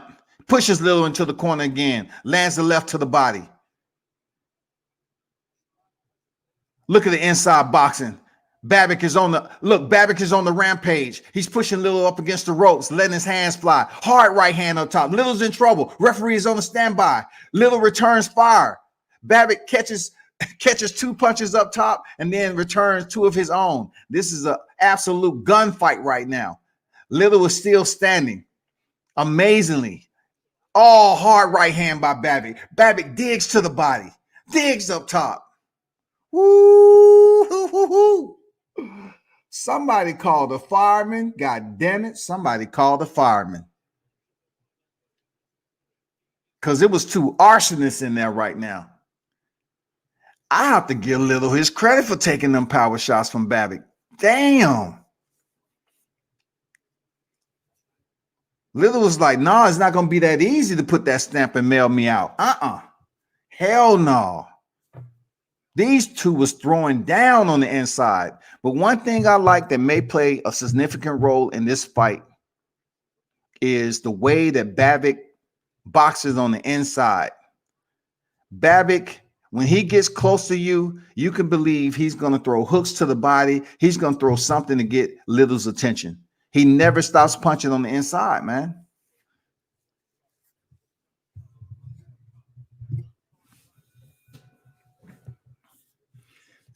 Shit, last keg of Budweiser show. These dudes is going for unpaid debts. Oh, man, Babic comes out hard. He pushes Little up. He is landing some hard. He's sitting down on his punches, man. Little has a high guard. He's taking them so far. He might be trying to have Babic punch himself out. Watch what I tell you. Little is taking these punches pretty good so far. He has high guard. Playing it smart. Another hook to the body lands for Babic. Babic is just punishing Little right now. Hard shot up top for Babic. Another 3-punch combination lands for Babic. Babic is just in deep on Little. He is the debt collector right now. Little lands a right hand off Babic. Babic shakes his head and says, okay, cool. Let's go. Steps on the inside, uppercut, hook. Oh, another left hook up top. He pushes Little back. Little's finding, he's trying to gain his footing, man. Babic comes with another left hook to the body. Another left hook. Right hook up top. Uppercut on the inside. Babic is pushing Little up against the corner. Oh, man, hard shots on the inside. 2 of those were slipped by Little. Give him that much. But Babic is digging. He's digging. Both shovels out. Okay, Little comes back with a hook. Babic returns. Hook down low, up top. Both fighters are engaging on the inside. 2 punches up top.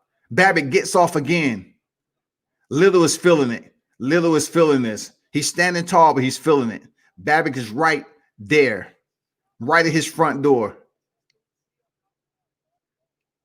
Both of these fighters to be heavyweight, they are absolute throwing some leather right now. It's all about who has the punch. Oh, the left uppercut pops the head back a little. Babic is unleashing on Little. Oh, he's breaking them down. Right hook over the top, pushes Little back to the corner.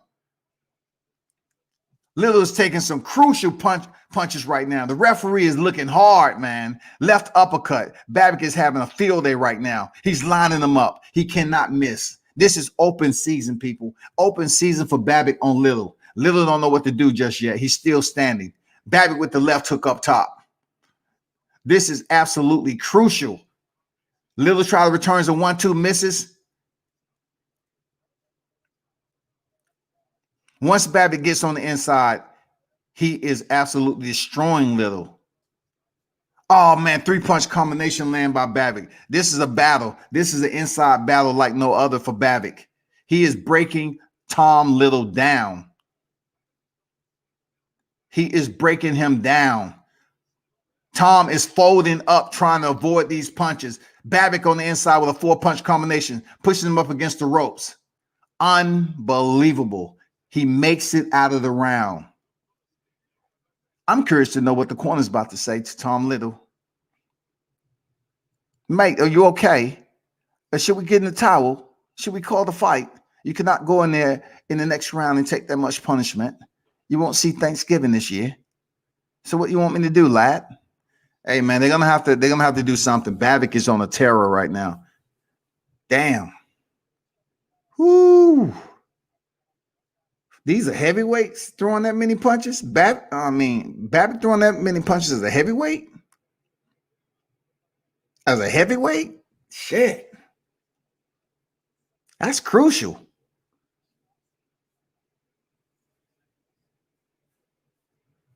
Smith won that safe zone. Smith was trying to cover up those shots to the body. But goddamn it, it's pretty to watch. Babic box on the inside. We usher in the next round. This is round 3, people. This is round 3 out of an 8-round fight. Babic is on the hunt once more. Babic is on the hunt. He comes in with a 1-2. Hook to the body. Right up top. Fighters clinch. Little is making sure he tie him up correctly because Babic has been having success on the inside. Babic putting the jab out there. Hard left hand. Come back with the right hand. He knocks him down. Tom Little is on his back, stretched out. It's spa day for Tom Little. It is absolute spa day. He gets the count. Legs a little wobbly. Babic stands on the outside. Babic comes back in. Man, Babic he's generating some power in such short distance, man. Tom Little is on his bicycle. Hard right hand. Oh, another left hand. The referee's about to stop it. He unleashes on Tom Little. Tom Little is hurt again. Tom Little don't know what to do. A barrage of punches come in. The referee's right there on the side. He's looking and looking. Babic is still landing punches. Tom Little backs up to the corner. Babic is taking a breather. Uppercut lands.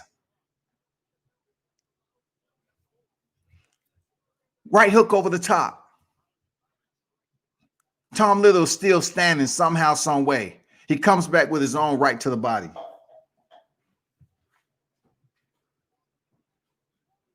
Tom Little is coming back from a knockdown and still standing. Why?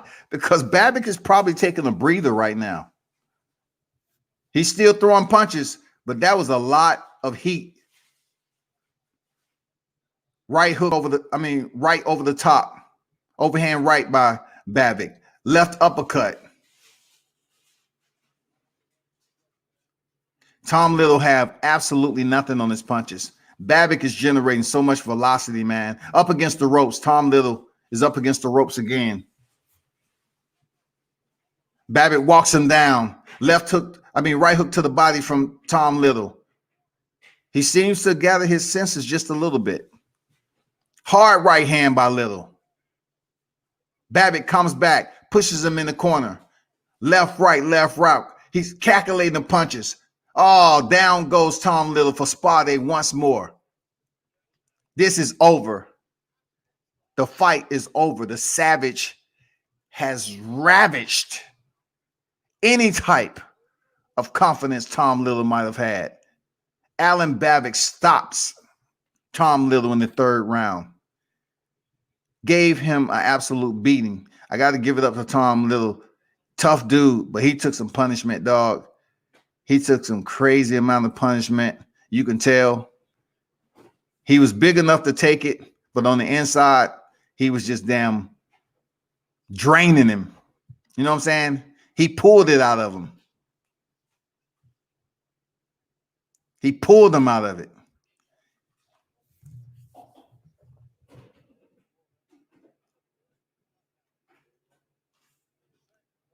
Babic, he generates some power at short range, man. Whoever boxes Babic, they better be very cautious about fighting him on the inside because he don't allow his hands to be tied up.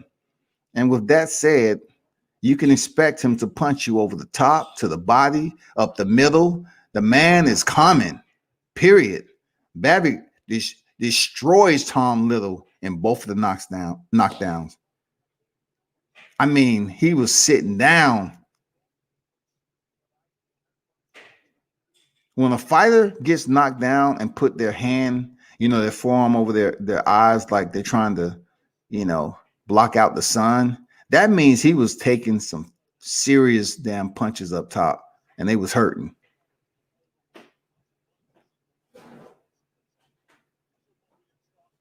Damn.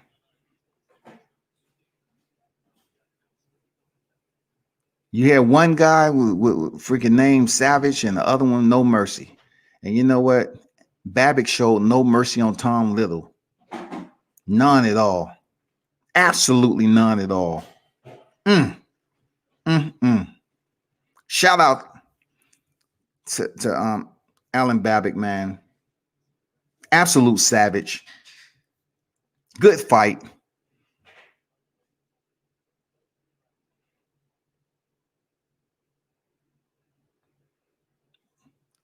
Damn, Tom Little's still catching his breath, man.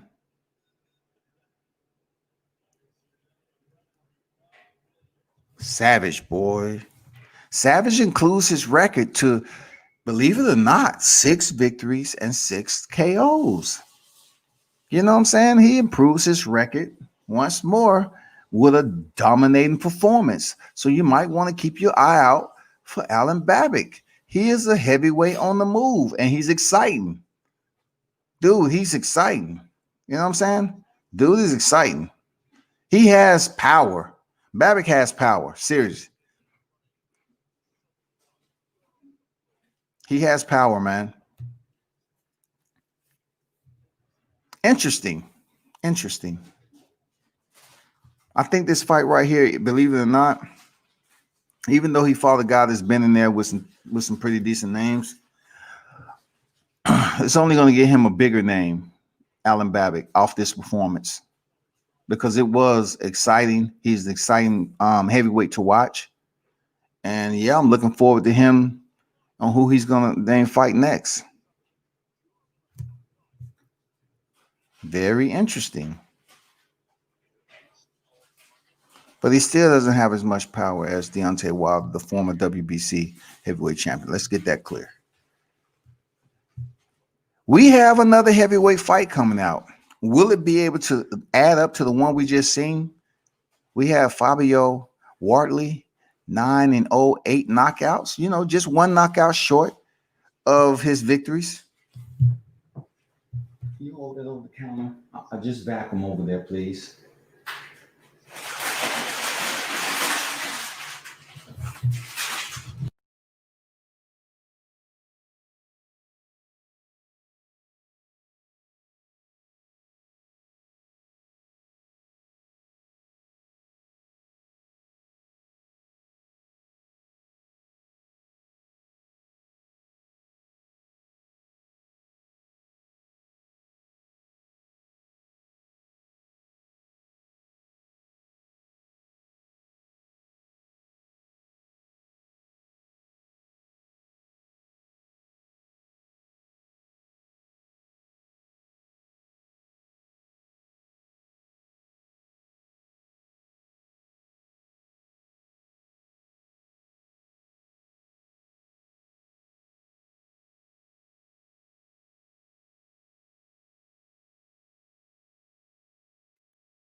See what Babic have to say. I really feel like I'm home. One of the guys decided to actually the first.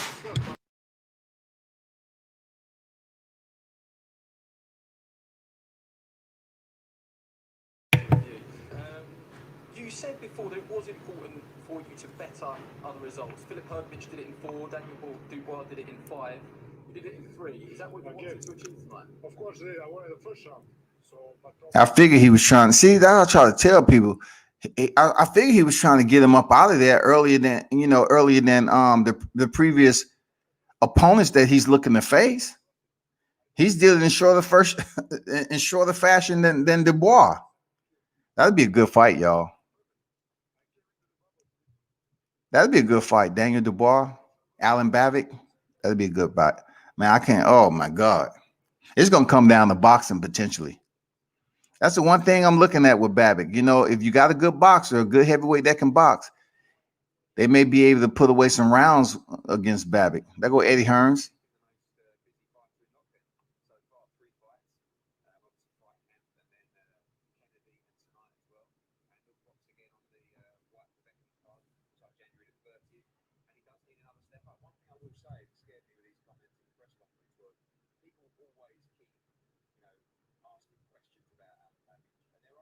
Babic. Let me see his name, Babic.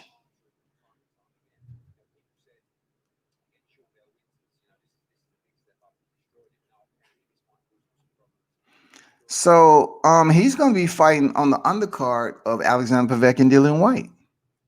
So he comes in here and get a paycheck in dominating fashion. And he destroys Tom Little. So he's going to be returning on the undercard of Povetkin and Dillian White. So Eddie Hearns just said he does need another step-up fight. I mean, that's obvious.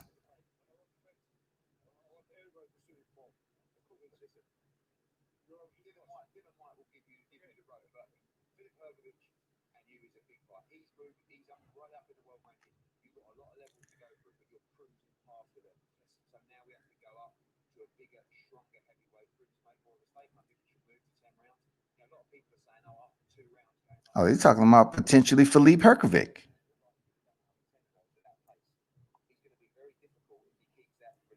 One thing I can say about Philippe Herkovic, he can box though.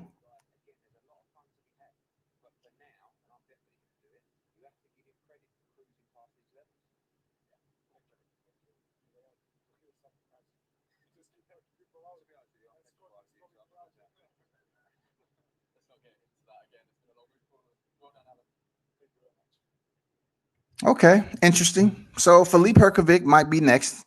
After he get this next fight, on the Dillian White and Alexander Povetkin on the card. So after that, he goes in there and perform well. We might see him potentially, but I think he was calling out Dillian White. But why call out Dillian White? This is the weird part about boxing. Like, yeah, the heavyweights, you can look at some that has only 2 losses like Dillian White and say, you know what, they still have a little name and stock to their brand. You know what I'm saying? So we don't know if Dillian White going to get past Povetkin. He did drop him twice in the first fight before he was brutally knocked out. So we don't know if he's going to get past this fight. We don't know. But if he does, a fight between, Babic and Dillian White would be interesting. That would definitely be a step-up fight for him. Dillian White's been in there with some names, of course, Joshua, Parker, Chisora, Povetkin. He's been in there with some big names, man. That would be a good name to have on Babic's resume. It's just all about if Eddie Hearns is willing to put him in there. It's according to how Dillian White looks after this fight. The positive aspect of Dillian White coming off that brutal knockout from an Alexander Povetkin is that the fight was pushed back. I'm glad he just didn't turn around and take the fight, which would have been 3 months for him, because I don't think Dillian White was ready from a brutal knockout like that. That was an absolutely brutal knockout. Like, if you compare the knockouts between Dillian White and Leo Santa Cruz, though there are different weight classes, I look at it like both of them was brutal. I think Dillian White's was just a little bit brutal because he was next to the ropes. The way he did not see the damn shot coming, and he landed, I think his head bounced off the canvas. But with Leo Santa Cruz, he was in the corner. So when he decided to drop in the corner, some of his body went against the padding on the corner, which kind of softened his fall when he was knocked out. He was knocked out cold. But for Dillian White, he crumbled, and there was nothing there. Boom, lights out, done. So we'll see, man. Let me see who this is.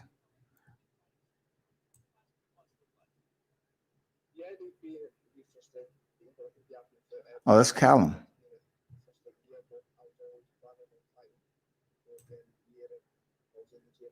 Yeah, that's Callum. What y'all think about that Callum Smith fight? I think it's a good fight for Canelo Alvarez. The reason why I say that, because, we didn't pretty much give him that respect moving up to 68 and stopping Rocky Fielding. You know what I'm saying? We didn't give him that much respect. Plus, it was for a secondary title. Let's be honest. We didn't really give him that hoorah, And then he stepped up to Sergey Kovalev, who said, okay, cool. Sergey legit. He came back and got his title from Alida Alvarez, all right? He went in there with Ward twice. Hey, he legit, man. Multi-time world champion. He legit. I just didn't understand how it all went down in 11 when he got the stanky leg and, and got the knockout. But give it up to Canelo. He has Sergey Kovalev on his resume, period. So right now, him staying up at 68 and facing Callum Smith after the name Caleb Plant came up, I just hope Callum Smith is in really good, shape for Canelo. And I think this one of the best fights for Canelo Alvarez, to be honest. I know some people are going to say, what about Triple G? I just think Callum Smith is a damn good opponent for Canelo Alvarez. The way he boxes and everything, the man is 27-0, 19 knockouts, man. Like, hey, he's the WBA world champion. You know what I'm saying? So it's a legit fight. So we got another set of heavyweights on deck, but the difference between this heavyweight fight and the last heavyweight, Babic and Little was 8 rounds. This is going to be a 10-round heavyweight affair. Yes, a 10-round heavyweight affair, y'all. Understand that. Yes. It's one step closer to seeing the one and only Conor Benn with a lot of energy behind him, man. He's coming in here 16-0, 11 knockouts. Versus Sebastian Formella, 22, 1 defeat, and 10 knockouts. And that's going to be a 10-round fight for the WBA Continental welterweight title.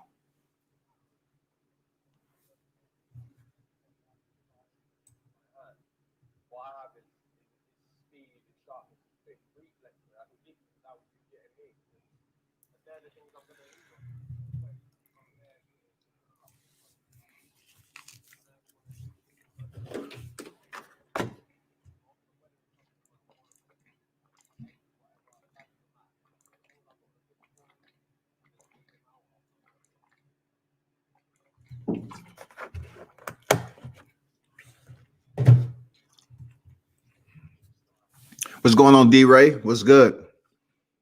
T said Herkovic, Babic, both Croatian. He hates Herkovic. That'd be a good fight. Herkovic is not going to be easy work for Babic like that. It's going to come down to cardio. It's going to come down to durability. I think I know Herkovic is the better boxer. But Babic has some solid, respectable power, man. Seriously, the dude is all right when it comes to the heavyweight. So they talking about Lardy. Lardy. He's been in there with Daniel Dubois, lost. Nathan Gorman. Okay.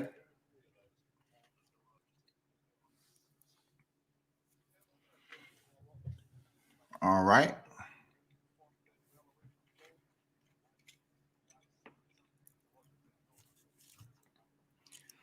Brutal knockout, though.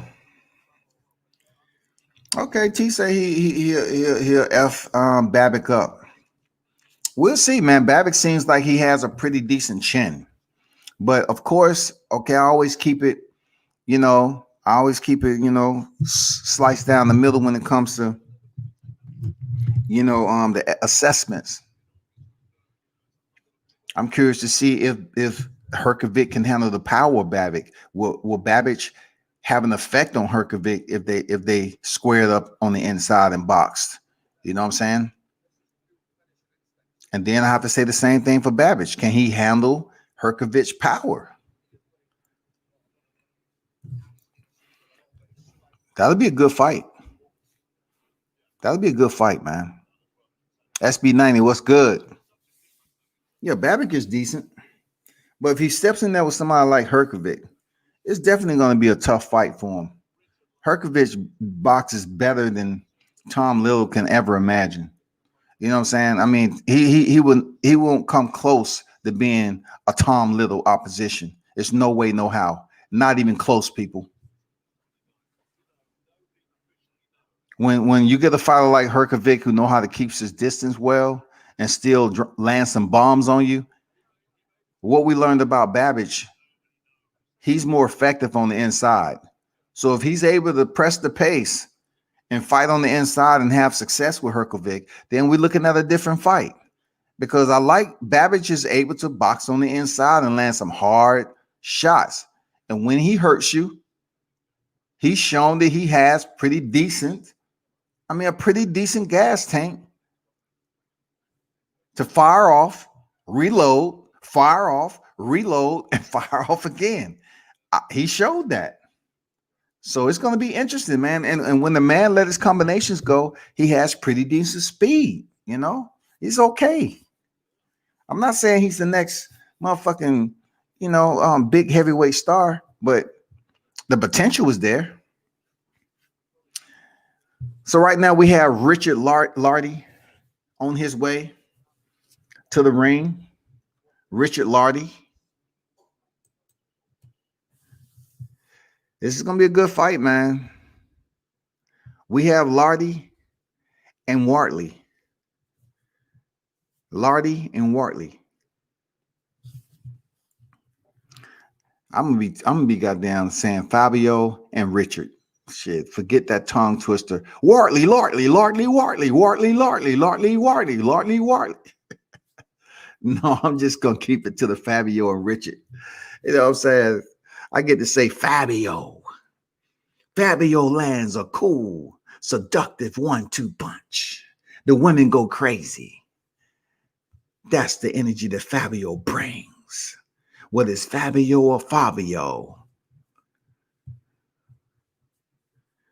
Let's go, man. Let's get this ring walk on the way so we can get to the main event, man. Let's get it. Let's get it. Appreciate everyone who stopped through, man. SB90 is in the building. T, Smoking Joe, what's good? D Ray, Michael Johnson Boxing talking more. Everybody else is on the outside looking in. Safe Zone. Stormy B. Yeah, boy was in here. If he's still in here. 21. Conor Loco Sports. Appreciate everyone who stopped by for fight night, man. This is the zone. This is going down D to the A to the Z to the N. You know where it's at, man. World Combat Sports. Boxing night. You have the one and only Richard Lardy on his way down to the ring. He looks happy. You know what I'm saying? He's smiling. He's feeling good right now. But we all know what's about to happen. Both fighters are going to touch gloves, and they're about to get it popping. So Lardy is dancing and everything, you know. He's bringing that energy on this Saturday. Chilling. I hope you didn't use up too much energy, my brother. You know what I'm saying? I hope you all good. I don't want you over there in the corner with an inhaler. Talking about, I didn't know we couldn't use an inhaler, in the corner and shit. He's still dancing. Damn. Okay, then. All right, AB. All right, Prince Nassim.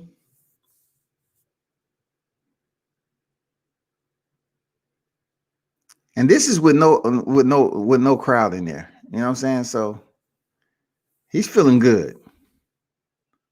This was just the lights, the music. Let me see what he's walking out to. Let me see what he's walking out.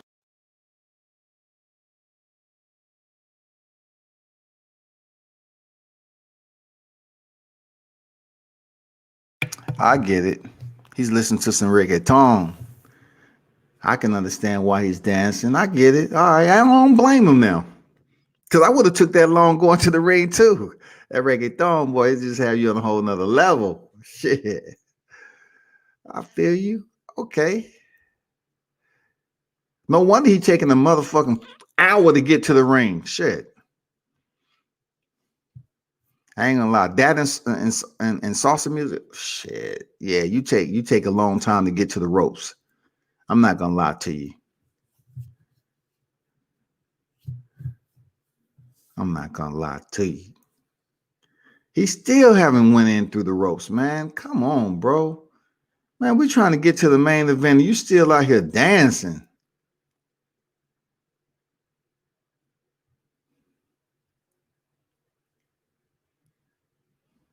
He's going through the whole song, y'all.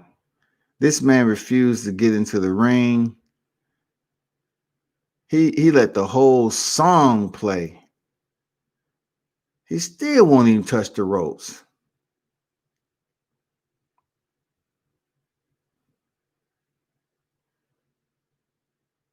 Finally, this man split the ropes, dog.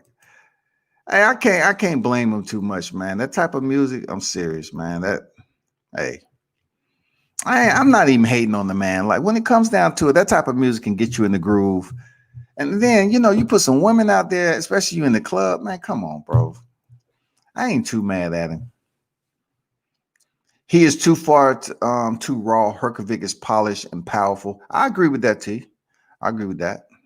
Lardy only 26, looks about 40. I was saying the same thing. I was channeling my bad boys, Will Smith and Martin, dog. You hit that on the head. I was like, damn.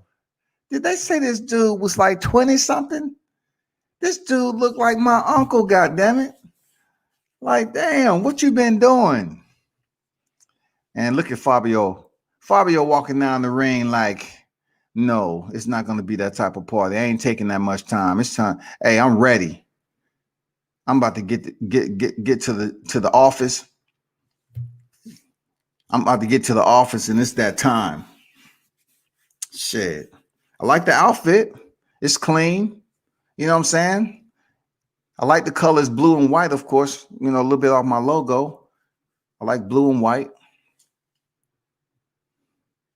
So let's see.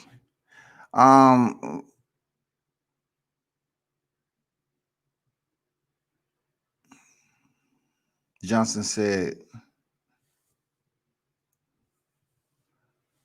yeah, check this out. Check this out, Mike. When you can't hear, that means I have cut the mic because I am conversing with someone internal to the home. I don't want to be on my live stream. That's why. And also, I cut the mic when I turn up the audio of the interviews and the fight. You know what I'm saying? I don't want it playing over my stream so they can goddamn take down my video. They will do it.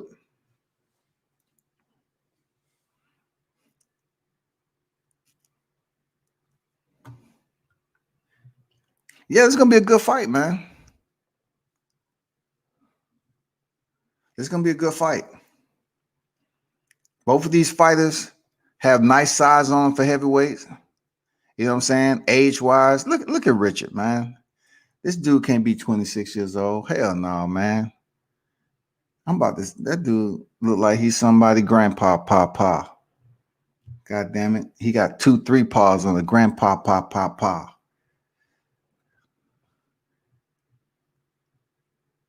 How, man? You lying, man. I gotta double check this shit. I ain't gonna lie. I gotta double check this shit, bro. I gotta double check this dude, man. I heard I gotta double check this shit. I heard I just gotta do a little bit of research.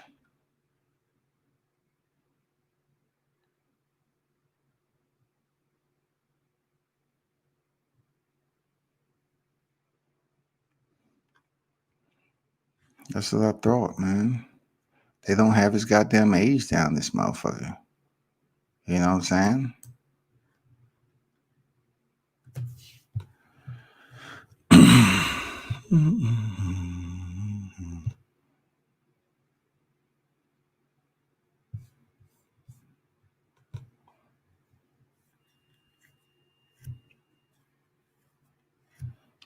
Lardy, tough, good chin, big hitter, good test. We'll see, man. We will absolutely see.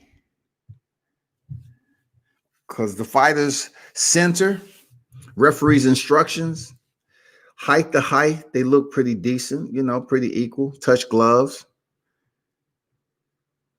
Let's get it popping.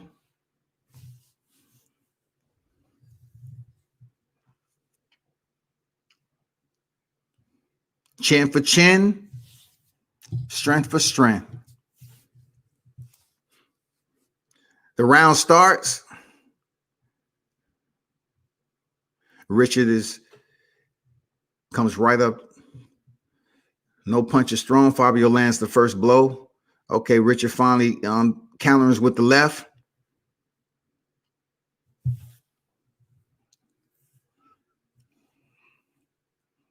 Remind me of freaking Tito a little bit, a little glimpse here and there, without really paying attention. Tito Trinidad a little bit, kind of give physical resemblance a little bit. Okay. Oh, they trade. Okay, Richard does have some sting on this shit, Fabio, returns. He's active with the jab. Nice defense with that right hand by Fabio. Nice footwork right away from Fabio. Footwork. These heavyweights, good footwork. See who's the better boxer? Of course, that was leaning towards Fabio. Fighters on the inside clenched. Fabio with the jab up top. Nice high guard by both guys, man. Keeping the hands up, so we won't get put to sleep early. Richard is pushing the pace though. Nice left hook. Man, Richard is digging when he unleashes. Look, when Richard unholsters, you know it. He shows every bit of expression on his face that he's trying to throw a power punch. He's pressing though. He has Fabio boxing off the back foot.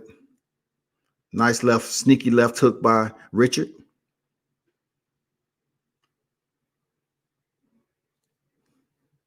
Fabio popping the jab out there. I know he's thinking about that uppercut, or he's going around the guard for a hook. Go to that body.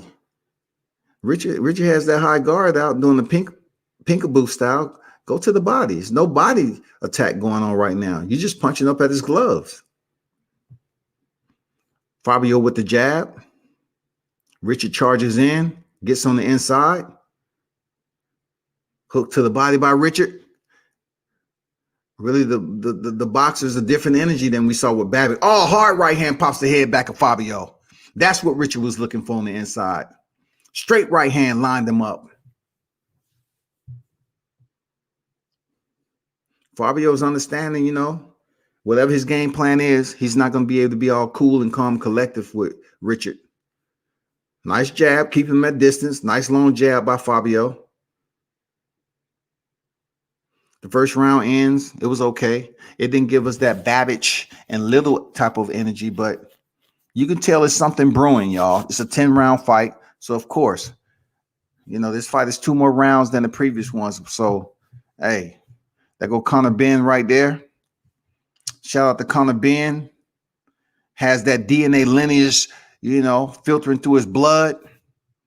You know what I'm saying?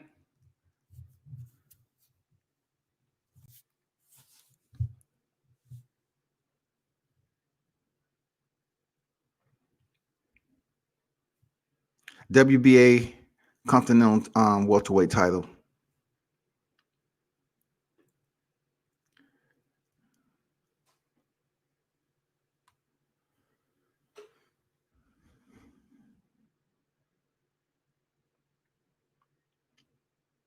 That continental title, man, they're going to be cherishing this shit. Okay, second round on deck, people. Heavyweights. Richard Lardy against Fabio Wardley. Lardy, Wartley. Okay, a little wild. Richard's trying to go for the haymaker with the left hand. So what I see from Fabio, he's boxing right now. He's staying solid, sticking to the fundamentals,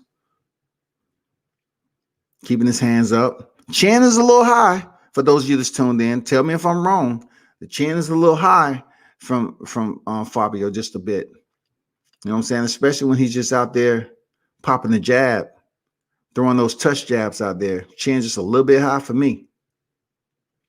Richard comes in, misses with the jab. Fabio pawing, trying to line him up with the right. He's trying to find the opening. Richard sweeps with that left cross.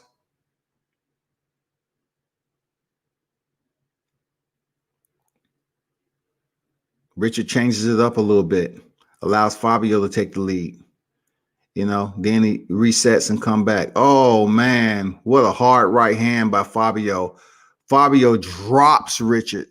And let me go back up to what T said. Lardy tough though. Good chin. Big hitter. Good test. Well, he's on the deck. Done. When you get dropped like that, you're supposed to be done. Seriously. He floored Richard.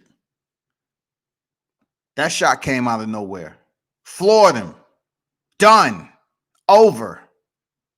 Capiche?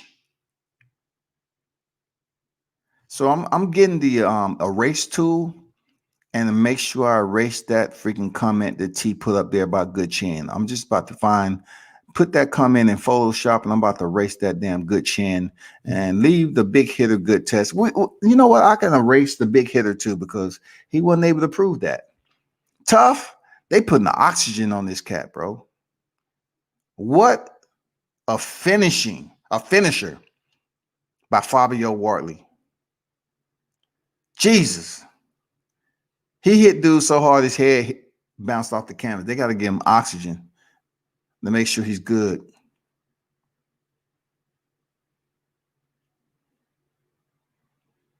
But why not give Tom Little that attention? Tom Little was on the canvas twice, and he was sprawled out on the canvas and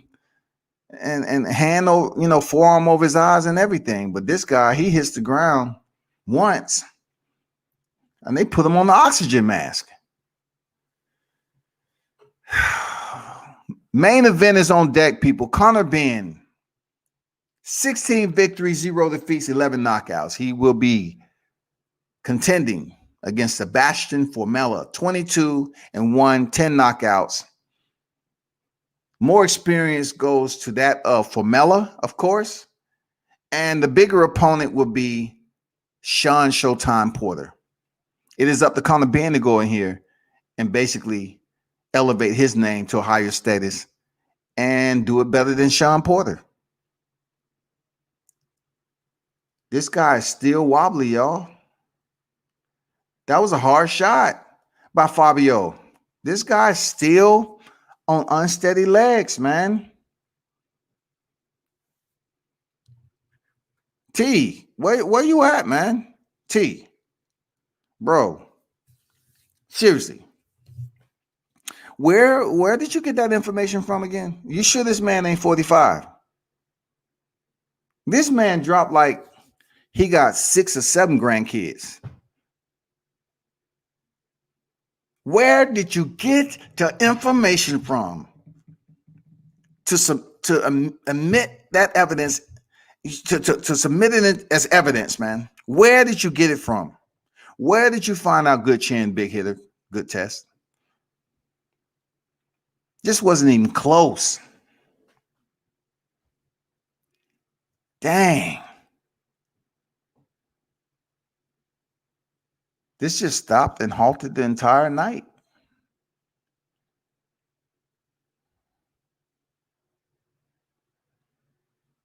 Damn. So, for the live chat, check this out. When you have a boxing match that requires physical contact, right? And you have heavy weights. Just a word of advice to Lardy. Don't take so much time dancing and chilling and getting your head right. Just get to the ring, man. Just get to the ring. You got business. Just like Fabio did. Fabio walked up and down to the ring, got into the ring. You took damn near half an hour to listen to the whole track, and before you split the ropes and went into the ring. And that might have did something for you, man. I don't know. But Fabio stung this dude. He is still on the stool. Brutish knockout. Massive. So let me interview Richard Lardy while he's up there waiting.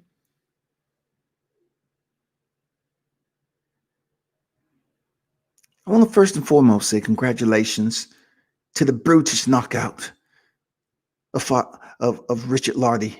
Tell me what you see in there. What led you up to getting that brutal, massive right hand knockout? Did you think it was because he basically took too much time to get to the ring? He wanted to listen to his favorite hit. He may have exhausted himself just a bit. You think that, Fabio? You know what I mean? Do you think that may be the case? Do you think he ever stepped back in the ring again? And are you going to go into the holidays feeling some type of way of guilt, being that you almost took a man's life today? They say he's about 26. But the way you hit him, it looked like he's 45 to 50 years old just in one night. I mean, do we agree? Are you right or wrong? I mean, talk to me and let me know. Damn, that right hand. Good Lord. He hit him with a left and a right, and dude just dropped. He kind of gave me that Erickson Lubin when he was trying to get up. You know what I'm saying? When his body mechanics was just going haywire right now, neurologically. See, it looked like he's trying to get up. His body is just stuck in place. Let me see this right here. The left. Let's see how flush it land though. Boom, boom. I don't know, man. I mean, these are heavyweights. It didn't look like he hit him with like the end of his glove. Let me see. It wasn't a hook. Let me see. What? Somebody need to check his glove for egg weights. Damn. I don't know. Did y'all think that them two punches look to do as much damage as the outcome looked at him hitting the canvas like that? It was quick. You know what I'm saying? The left right was quick. There's absolutely no difficult in knowing who won this fight right here. Fabio. He won this fight.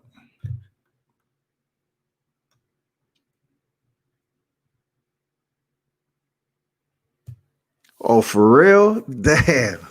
He said, my old lady from Africa, she said FA is old. Damn. You know, he give me that old type vibe, man. How they able to go over here and their birth certificates are inconsistent, man? You know what I'm saying? Because every time Luis Ortiz fight, they up here talking about, well, Luis Ortiz, it's been rumored that Luis Ortiz is 66 years old today, but we got to go off what birth certificate we have on file here in the U.S. They say he's like 41.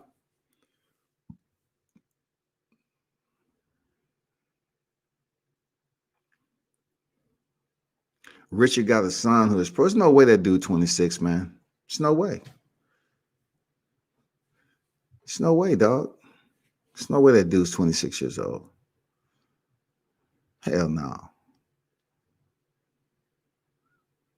I could have sworn I heard somebody else say that shit about Richard. Richard has to be damn near his late 30s. I'm going to find out how old Richard is for real. I'm going to find out. Right, chill. I'm going to find out right chill how old this dude is. He's from Ghana. So let me see what Fabio has to say.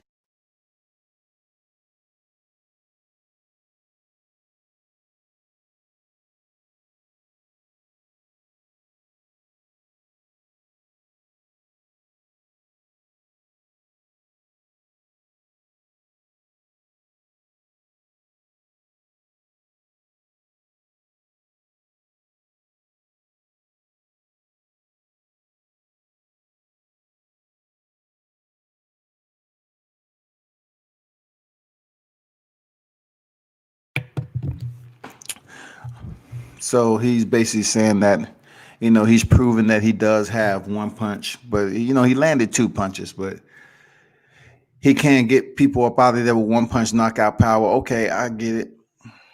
I'm still trying to find out how old Richard Lardy. Give me his age, god damn it. Man, I looked on 3 different sources. Age of birth, NA. Man, this dude like 50 years old dropping like that. Let me see what the hell. You know, let me go somewhere else, god damn it. Man, where can I find out Richard Lardy, who shaved his beard off? Let me go up here and see if they give his age. Boom, boom, boom.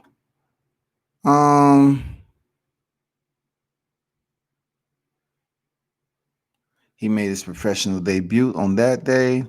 So they really is keeping this dude's age out the media for real.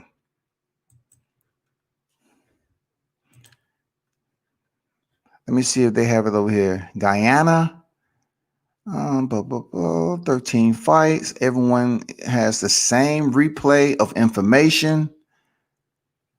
Okay, we're looking for age. Age. Let me see what Eddie Hearn's got to say about Fabio.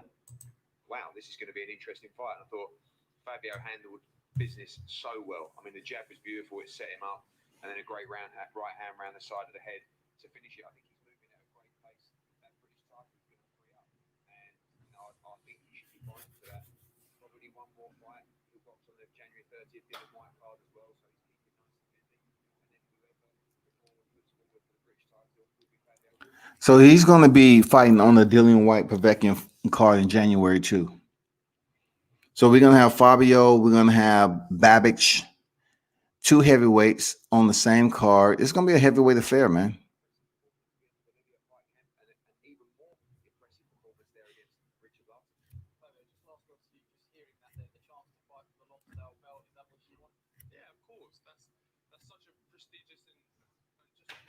You know, Fabio Wardley gives me the, you know, he gave me a little of the Joseph Parker, Oscar Rivas, you know, Joe George type of. I'm the jury's still in with him. He has some pretty decent boxing, but you know, the jury's still in on him on how he's gonna fare moving up the chain. I don't know. I say the same thing for Alen Babic too. I'm curious to know if he was to fight a fighter like Fabio, how would he do with that range and everything? Because see, Richard was giving him that respect on the outside, and he dropped him the way he did. He was just giving him that respect with a high guard. But you can have a high guard, but all you do is just allow them to have more time to figure out what shot they want to land or try to throw. You know what I'm saying? I mean, you up there with the high guard like Winky Wright, waiting on them to basically make a decision on whatever they choose. But back to my boy Richard. It's absolutely nothing out here on this cat, man. So that, you know what, I'm going to go off, you know, what they said in the live chat. You know what I'm saying? I think this dude is much older than he let on to be. Real talk. I think he's much older, y'all.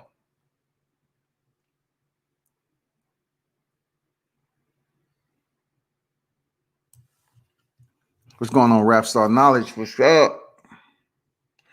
Velocity say PBK versus Conor Benn will be big.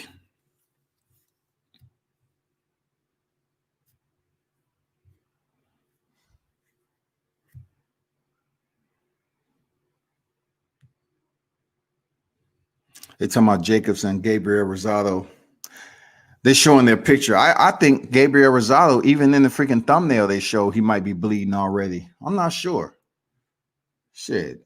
They need to make sure they got the gauze on the side of the damn walkway, because Gabriel Rosado just started bleeding just from people looking at him. But that is coming up. Daniel Jacobs is going in there against Gabriel Rosado. Then we have Saunders Murray. It should be pretty decent. If Billy Joe Saunders can keep his ass out of trouble and don't do any other stupid stuff over there.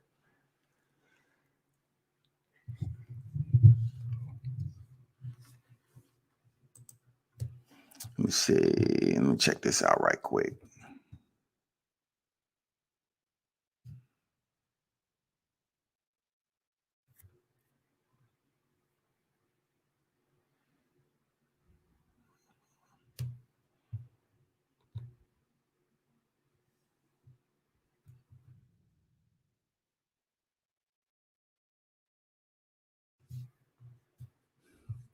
I had a question for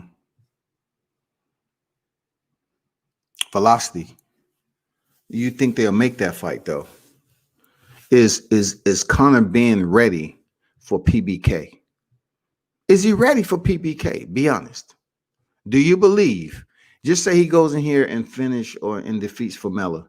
Do you believe he's ready? Because why would they even make that fight? Because he's not moving up yet. If Conor Benn is at welterweight, Taylor's not moving up. But just say the first fight for Taylor to move up, Conor Benn.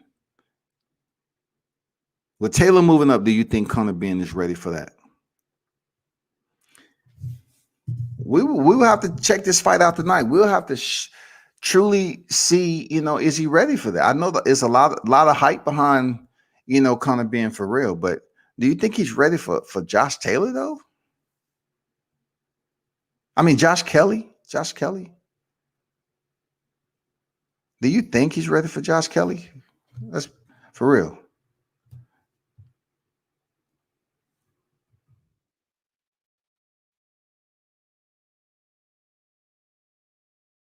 I have to see this cat face some worthy opposition before I say, okay, send him in there with Josh Kelly. You know what I'm saying? I'm up here cross-threading, looking at two different things at one time, but I meant Josh Kelly, not Josh Taylor, Josh Kelly.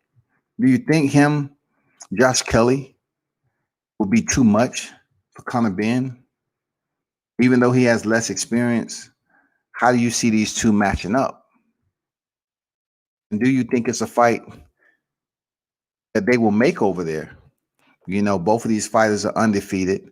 Of course, they're trying to move Conor Benn up the ladder. You know what I'm saying? They're trying to move him up the ladder the correct way.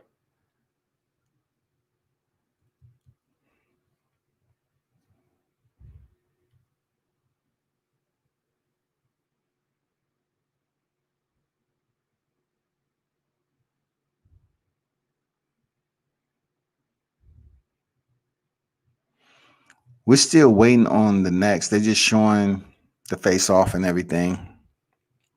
And once again, people, Josh Kelly at 47 also makes sense for the UK. Yeah, I was just looking at two different things with Josh Kelly. I was cross thinking, if that's even a phrase, cross thinking this particular media shit. But it's Josh Kelly we talking about. Both still in the footprint of the UK.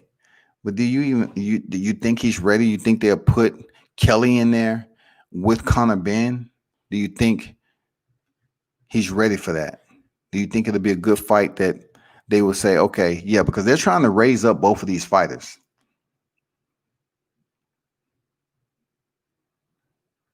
I mean, looking at Conor Benn fight, man, dude has some good energy. He has that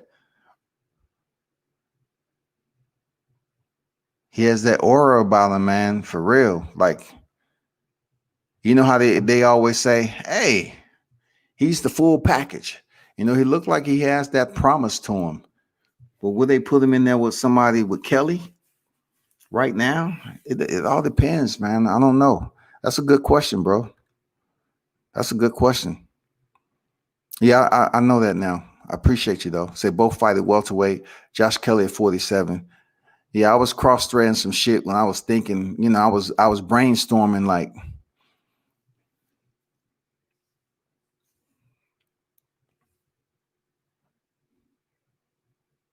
What's been the best fight of the night so far?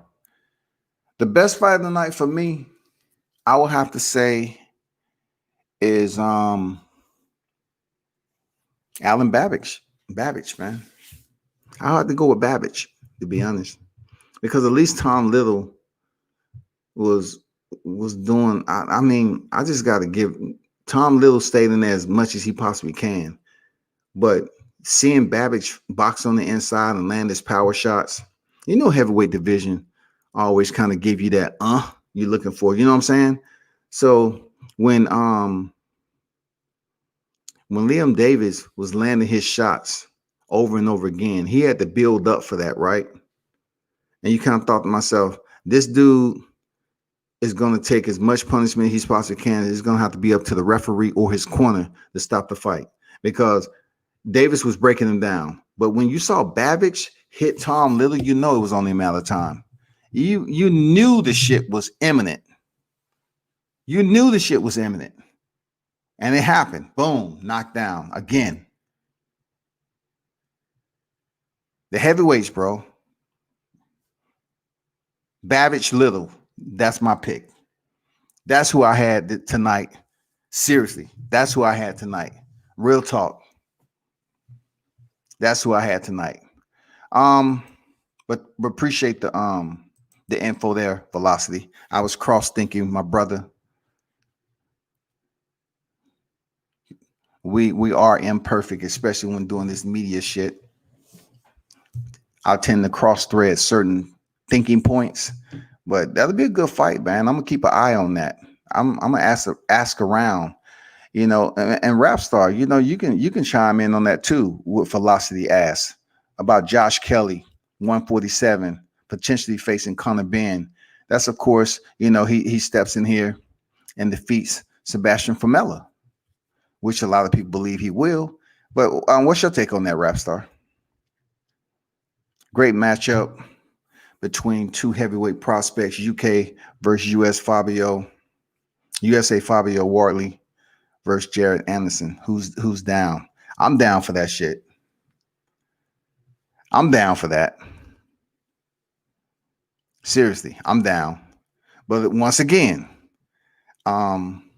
it's all about who's out there making those decisions, matchmaking wise, and will they co-sign on a fight like that this early? You know what I'm saying? If we want to talk about someone who we legitimately know that's young in the game, that would be Jared Anderson. Nobody's going to convince me that damn Richard was 26 years old. That motherfucker 35 plus 15, goddammit. Shit, man. Somebody fooling the game. No way that motherfucker 20. No way, no way. Stop it. That's a rumor. This motherfucker ain't 26. Ain't no way in hell that motherfucker 26. But I like that. I like that matchup right there, man. I like that matchup. But the only thing about it is, like, Jared Anderson 7-0, 7 knockouts. And will they even put him in the ring with a puncher and boxer like Fabio Wardley? And a lot of people, I know they're going to chime in and say, well, Jared can box. Jared doesn't keep his range like Fabio, in my opinion. But Jared Anderson can box. Make no mistake about it. He absolutely can box. But in my opinion, he doesn't keep his range like Fabio does. It'll be a good fight.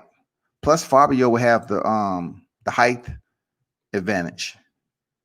Let me do a comparison right quick. Let me do a comparison with Fabio, because they're in the process of bringing out Conor and Formela.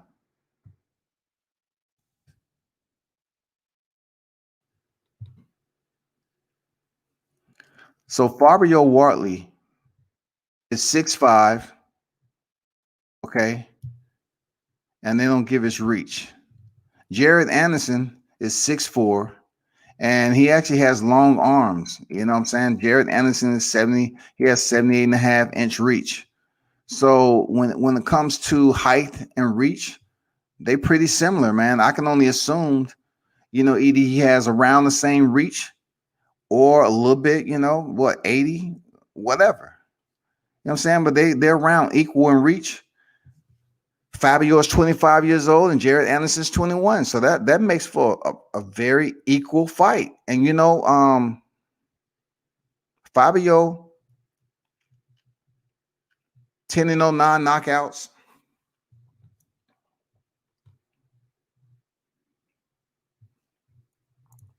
You got to say they match up very well, man.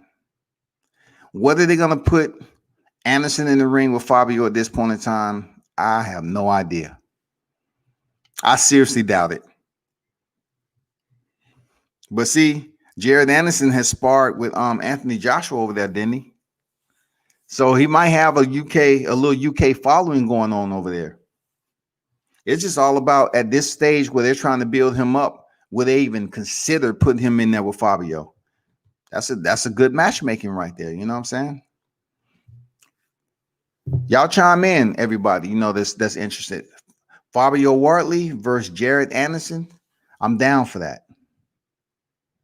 Yeah, it's gonna have to be a year or two, man. These cats build up to like 15. If they still undefeated, 15-0. Fabio, of course, will make it there before Jared Anderson. It's all about if he's gonna stay undefeated or not. You know what I'm saying? So that's what it boils down to. And also you have to look at Alen Babic, put him in the equation of these young heavyweights that's on the rise. I'm talking about, especially with their record too. Daniel Dubois. He says Big Baby Miller banned. He's not banned. Jarrell Miller is not banned. But I'm pretty sure he's probably gonna have to see some people before he steps back in the square. From what I thought though, he had a fight on the horizon. Let me check this information for you right quick on Jarrell Miller. Let me see if he's suspended right now.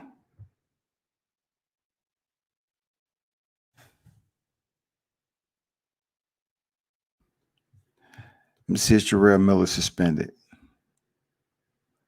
It's not showing he's suspended. 23-0, 20 knockouts.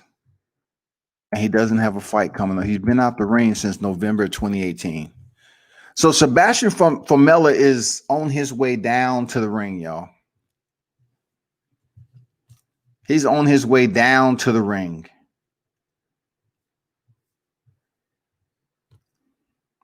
I will have to accredit him for having some heart. Hey, he's not a slouch, man. What he does in here tonight is going to say a lot. But to answer your question, that philosophy, to be honest, it doesn't say anything about him being banned from the sport. He hasn't fought since November, so he's been out the ring 2 years already, man. He's been out the ring 2 damn years. So I'm curious to know when he's going to return, if he does return. He has to.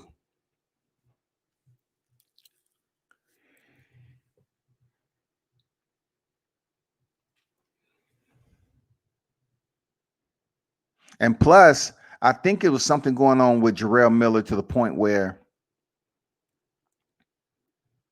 him knowingly ingested something. That was the big question. Did he knowingly ingest something?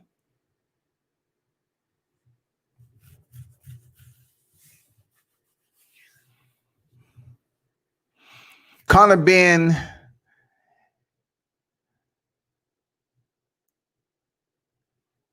makes his way down to the ring. He looks the part. He brings the pedigree, and he is on his way down to the ring.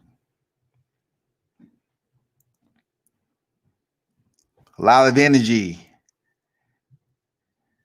and effort in promoting this guy. There's a lot behind it. How will he look in there against a fighter like Sebastian Formella, who is coming off one of the biggest fights of his career against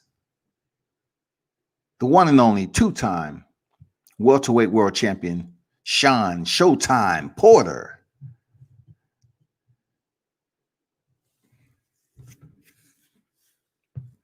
Conor Benn. Nigel Benn. In the building. Let's get it. Let's end this with a bang. End it with a bang, y'all. Let's go. End this with a bang.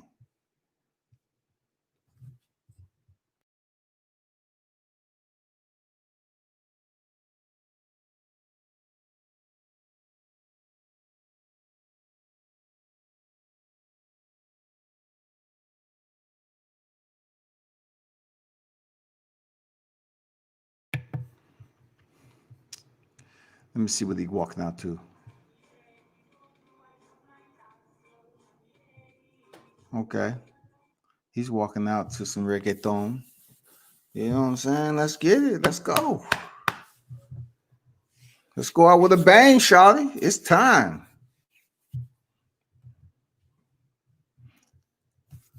Oh, they're gonna Naja right there at home with his daughter.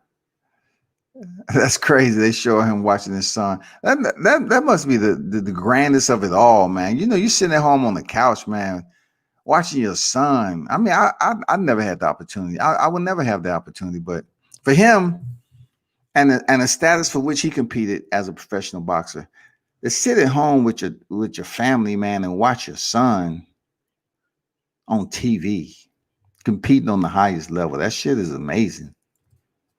That's amazing, man. Even in any sport, you know, just to see your kids on TV competing, you're like, damn, that's my seed right there. All right, shit.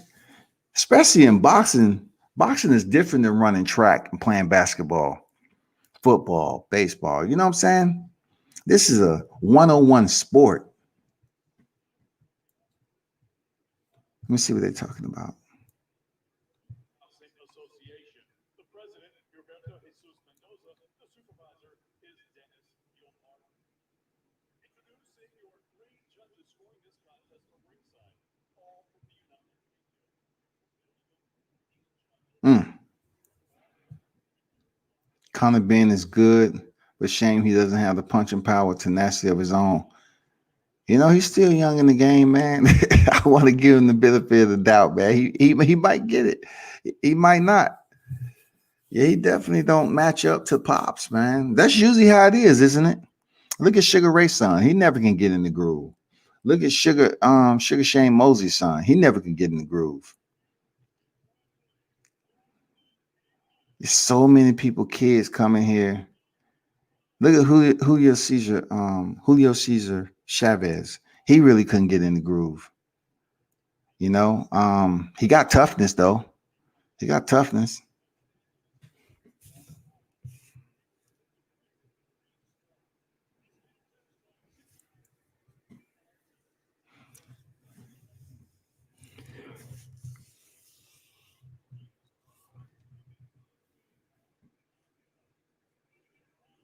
Even Antonio Tarver's son don't come close to having the skill his pops do.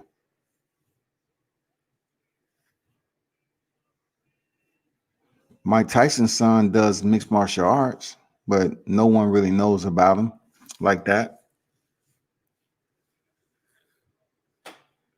I mean, he looks the part. You know, if you're making a Creed movie right now, you want him standing over across the ring, you know, don't think he might not be in a Creed movie in the future or something like that, because he looks like he can play one of those actors in the Creed movie. He gives you that vibe,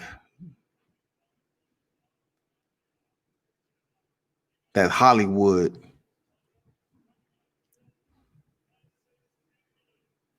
Yeah, I really don't even bring that up, man, because I mean, that's boxing, man. And you're talking about Gerald, man. Gerald was a killer too. God damn. Gerald was a killer, boy. Them two fighting, Jesus. Yeah, shout out to Gerald, man. Gerald McLean, man. Ben went through a lot. That was a tough time. I can't imagine how tough that was on his life. And then to meet Gerald in person and he say, is that he tried to kill me? I don't know why he said that when y'all was competing, but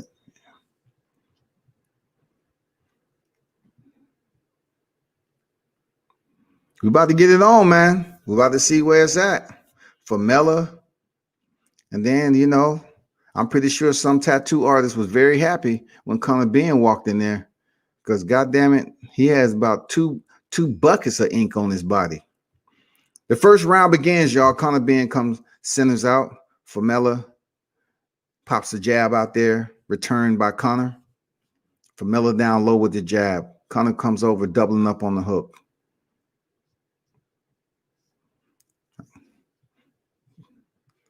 Right hand by Conor. Fast pace so far. You know, Formella boxing off the back foot. Oh, man, hard. 2-punch combination landed early for Conor. He was able to connect early. Man, he's getting off early. Conor's landing a hard left to the body. Comes over the top with another 2-punch combination on Formella. Formella is starting off. Oh, man, he's landing some hard shots on Formella early. This is the first round, people. This is the first round. But if you're talking about who is making a statement early, that is Conor Benn right now. Benn is making a statement early. He's landing some tough, some hard shots on Formella early in the fight. Formella with good foot movement, though. Another left hand lands up top for Benn.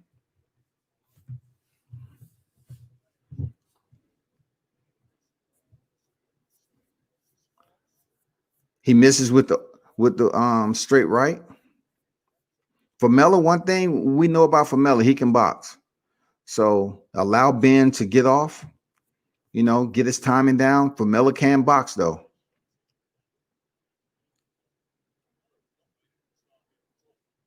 Benn is sitting down on his punches early. Nice dig to the body by Benn. Jabs by both fighters. I like the right hand, the fluency of Benn. I like what I'm seeing. Formella comes back with his own 2-punch combination.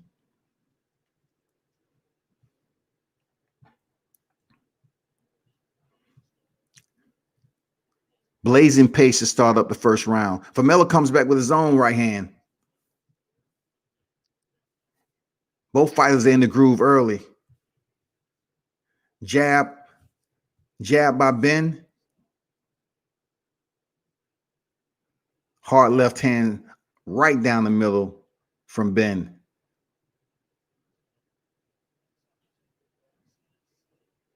Formella is still keeping it close, though. Doubles up on the jab. You know, Benn returns with his own 2-punch combination. Oh, man. Hard left hand on the counter. Pops the head back of Formella. Formella is really being touched up early in this fight right now. Nothing significant as far as power punch, you know, or, you know, Formella wobbling or having unsteady legs. He's holding tight so far, you know. That ends the first round. Pretty solid back and forth exchanges from both fighters. I will have to get that round to Conor Benn. You know, he landed the more effective strikes, significant strikes. So, you know, first round go to Conor Benn, man. This is a 10-round affair for the WBA Continental welterweight title. It's hard to see all the fallen soldiers. That's the risk they take. It's a tough game. Eubanks Jr., there's another lad who's not as good as his dad. Yeah. I didn't mention Eubanks Jr. because that's one of the most stuck-up dudes I ever met in my life, dog, when it comes to this media game. He is the most stuck-up dude I met in my life, period. I don't care what nobody say. He is a piece of work. Hey, what they say? You're a tool. You're a freaking tool. Eubanks is a tool when it comes to freaking communication. We're in the second round. Formella comes out, double ups on the jab, man. Lines him up with the right. Benn returns with his own jab. Man, the amount of ink on his body, man, he has to come in here and put on the show. You can't come in here with that much ink and don't put on the show. Man, Formella tried to return with a 3-punch combination, kind of missed all of those shots. He's still staying active, though, punching downward at Benn. Ben is being active, though, with throwing more than one punch at a time.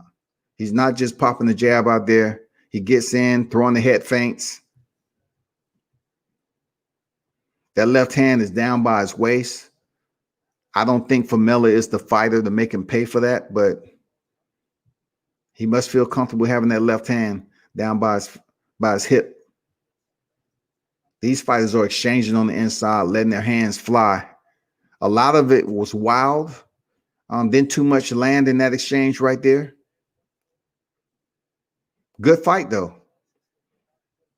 Formella is game, like we know. Formella is absolutely game, like we know him to be. Oh, he hit Formella with a nice left hand right there, popped his head back. Again, he's stamping them up real nice. He's stamping them up. He just haven't been able to ship them off to the canvas. You know what I'm saying? Oh, nice right hand on the counter on the way in by Ben. Formella stands strong, though. Formella stands strong. The fluency, the rhythm that Ben is. Oh, he catches him coming in again with the right hand. Like I wouldn't really compliment wild looping shots sometime. You know, like I was saying that about Liam in the early fight, how he lines his shots up straight down the middle and how accurate he was. That's the one thing about Ben. He's being able to connect on Formella, but they're off on the outside. Like he gets a little wild instead of coming straight up the middle. Nice head movement and quickness by Ben. He catches him again with that right hand. Again, he pops the head back of Formella. Obviously, right now, Ben is doing more damage than Sean Porter did in their fight. But Ben is holding tight, bro. He doubles up on the jab. He's staying the course.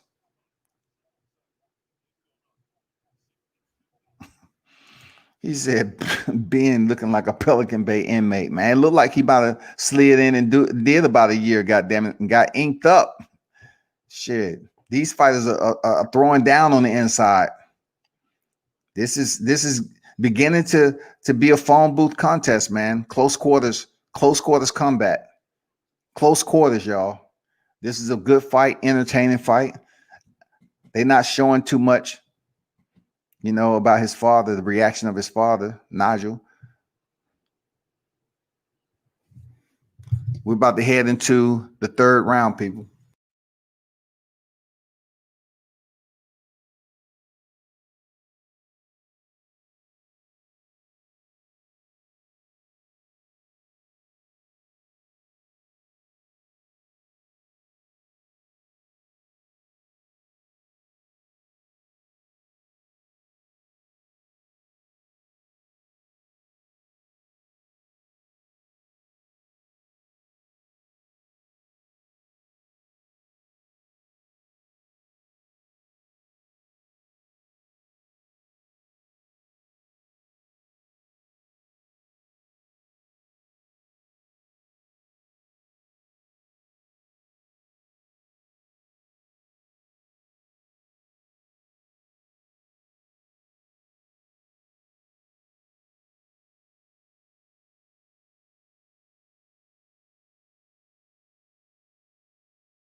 We in round 3. Let's get it.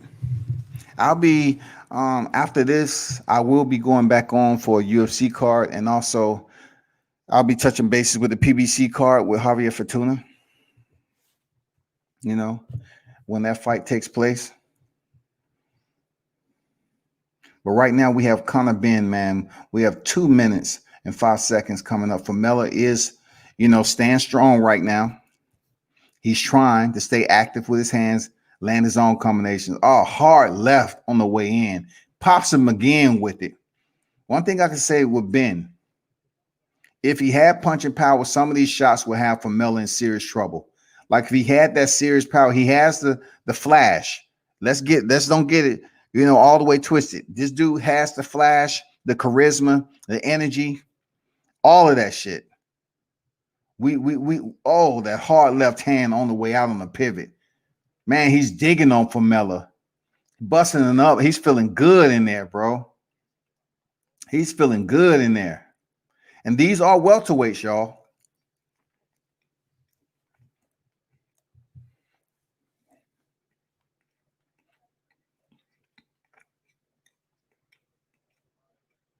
Formella want to run and act like he never felt a headbutt before. Was it a headbutt?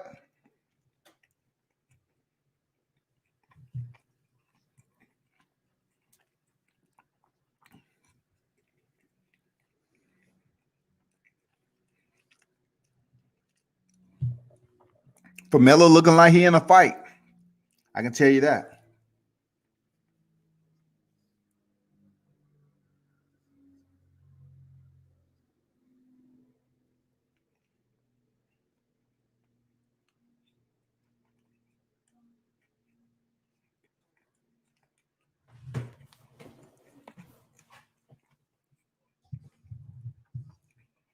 Nice combination on the inside by Ben.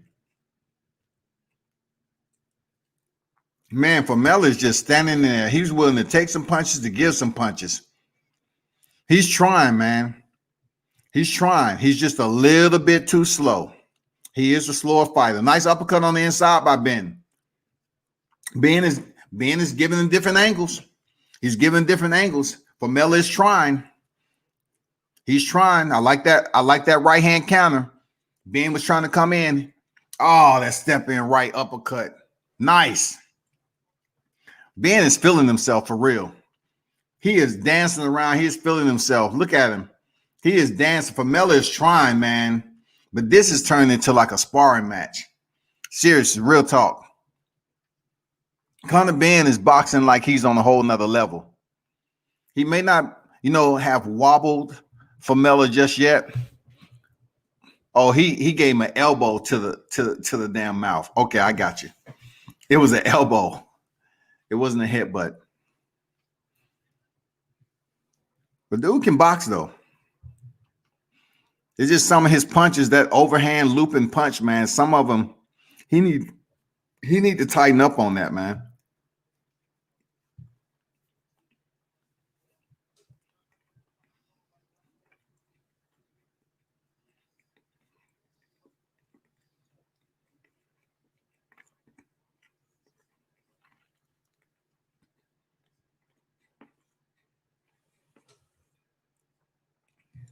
Man, that dude got mad ink, man. What was going on in that time?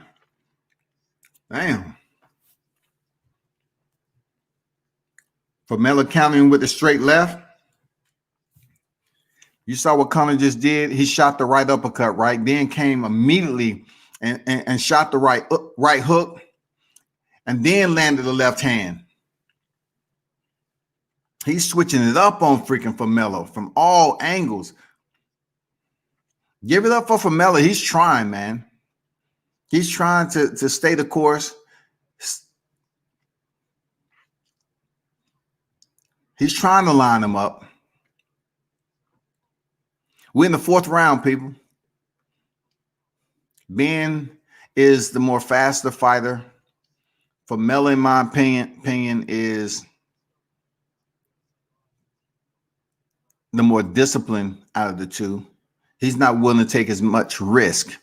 Look how that right uppercut just popped the head back of Formella. I mean, he's putting in some solid work, y'all. You can't deny that. Conor Benn is putting in some solid work on Formella. For real. Look at that jab. That shit is swift. That shit is swift, y'all. For real. The head movement, all that. He has defense, hit or not get hit. We haven't seen Conor Benn hit too much in this fight.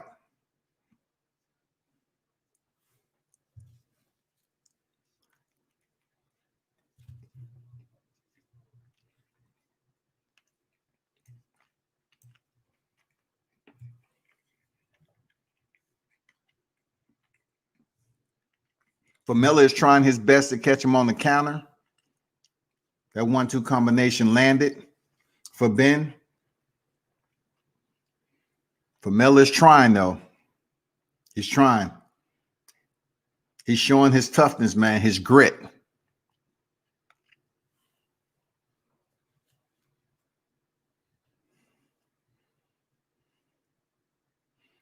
It's only the fourth round. It's only the fourth round, Velocity. It's only the fourth round, man.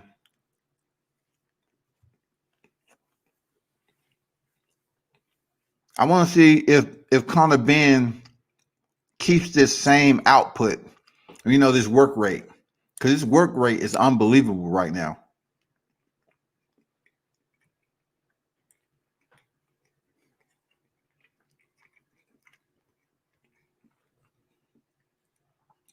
I'm trying to see if he ain't Shambe Mitchell. There you go, Formella.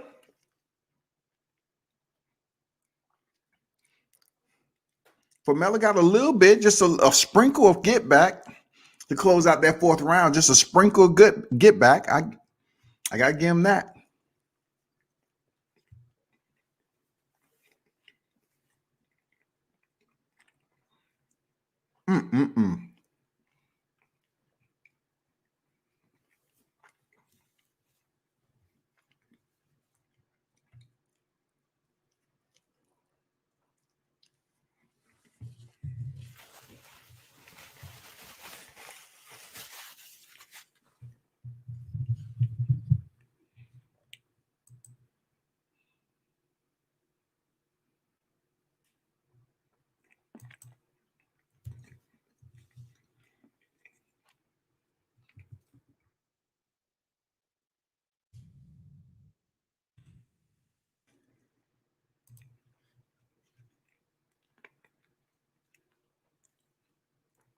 Fortuna and versus Lozado will be on at 7 p.m. tonight.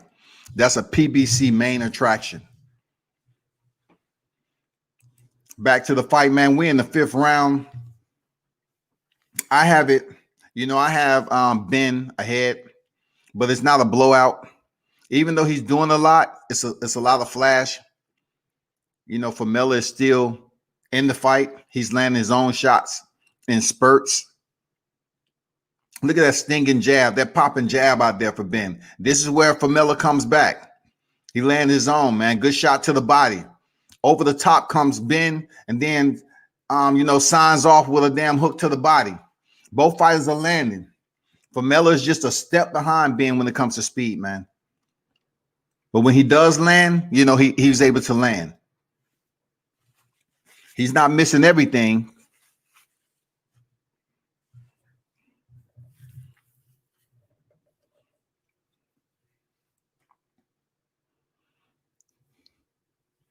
Formella with the jab.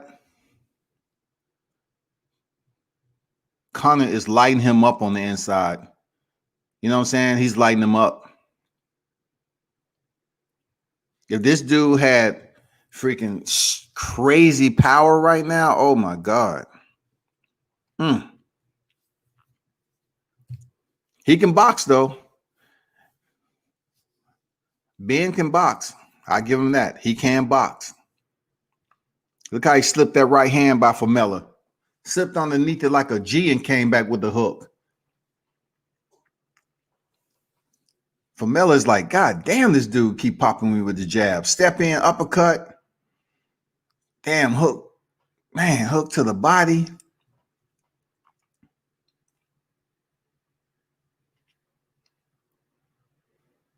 This is what Formella wanted. He wants him to slow down, fight on the inside so he can be able to do, put some work in. That's what he's looking for. It's just not coming as easy as he would like. Man, that right hand. Combination after combination lands by Conor Benn. I ain't gonna lie. I can watch this dude fight, though. I'm not gonna lie, man. I can watch this dude fight right here. Like, his output, his work rate is respectable. He's entertaining. You know what I'm saying? Who else agree with in the live chat? Is Conor Benn an entertainment value high enough for you to say, damn, I want to see him fight somebody else with a higher name in the welterweight division? This is the welterweight. You see how quick that round went? When you have fights that's entertaining like this, the rounds go by faster because you're actually paying attention to the fighters. You know what I'm saying? But Velocity say he's ready for Porter. I have to see how he looks because, see, Formella, I've seen him hold this type of ground on Sean Porter all the way to the final round.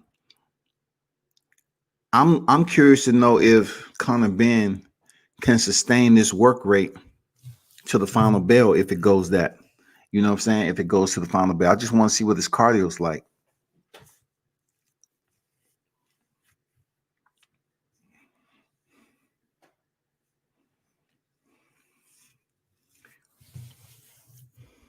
Ben can box, man, but make no mistake about it. You know, I'm trying to see how he looks moving forward. This is 6th round right here. It's the 6th round, people. We're in the 6th round.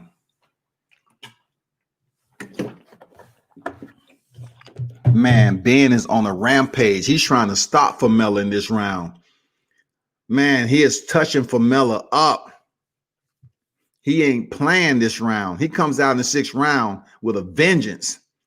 That's the one thing. He's wild a little bit. He's trying to put a lot in those hooks. He just gets a little bit too wild. He just needs to settle down, or maybe he'll land those punches, man. He's touching Formella up something nice.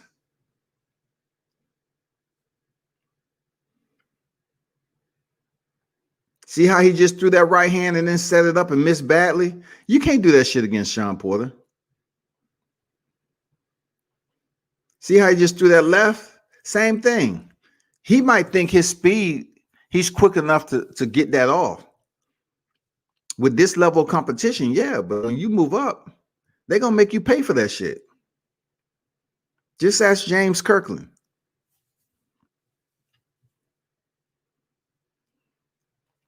Look how he just playing around with him with his defense. He feels good doing that shit.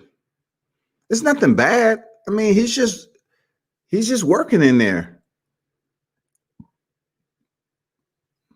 See, they go from fighting at distance to now the inside. This is where Formella has his best work while they're on the inside, man.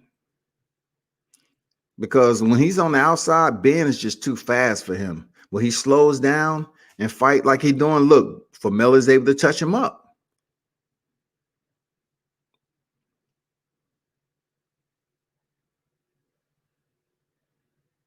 Nice boxing by both on the inside. This is what Formella would prefer right here. This is his preferred position to be with Conor. Close enough to touch him on the inside so he know his shots are going to land.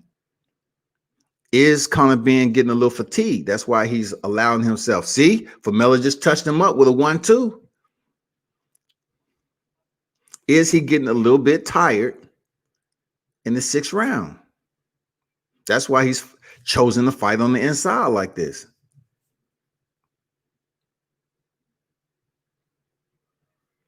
Formella's having success now. This is his best round so far. Formella's look at that. Man, that 1-2 again off the top of the dome. He's having success. Look what I'm telling you. Look what I'm telling you. He popped the head back to Conor Benn. This where Formella wants to be, right at the front door. Oh, both fighters landed sharp right hand. Oh, wow. Way to end that round, man. Good, strong finish. Strong finish, man. Nice. Nice.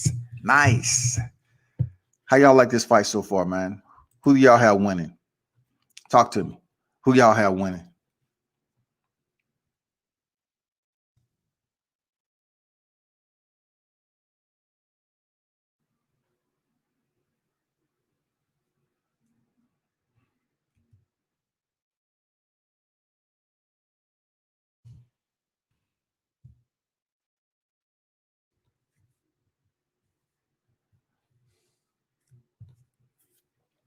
This next round is going to be very interesting, especially if he comes out with that same heat that he brought in the 6th. It's going to be very interesting, people. Man, Conor's trying to rush across the ring, man. I think he's trying to go in there and try to finish this dude.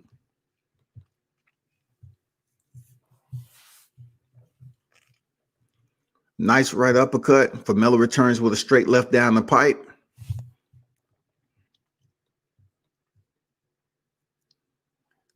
Conor goes back the distance. Now he's fighting the distance where he has the most success. Formella, see, he's getting picked apart from the outside. He's picked apart. He's too slow. Nice left hand landed by Formella. There you go. Formella's fighting back. Conor tripling up on his jab. Smart work. Another right hand lands. He's forcing Formella to cover up. Then he cannot see the second and third shot. He may see the first one, but he's not seeing the second and third because they're coming so fast. Formella saying, God damn, Sean Porter, two-time world champion, didn't give me this much damn trouble.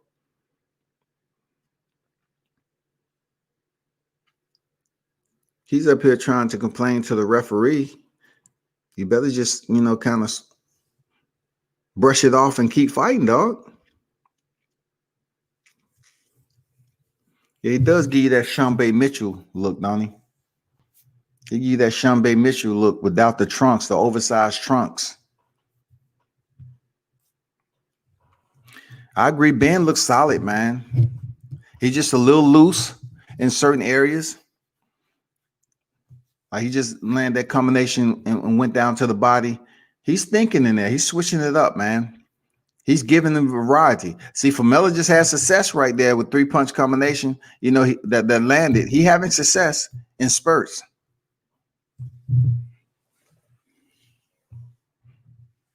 But he ain't winning this fight.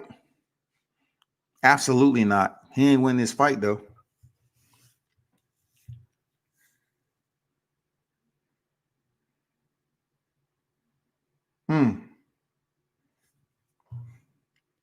Man, Conor is shining right now, man. He's really, when he does get off and land his punches, man, he really shines. Formella is still game, though. This is a high-tempo fight, man. I like it. This is a high-tempo fight. We've seen more action in this welterweight fight, non-championship, than we've seen in Kell Brook, Terrence Crawford. But there's levels up top. Levels up top. They don't get paid for overtime. So the only person I see that put in overtime is Sean Porter. He want to just play around sometime with his food.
We're in the 8th round, man, and so far so good on my evaluation on the cardio.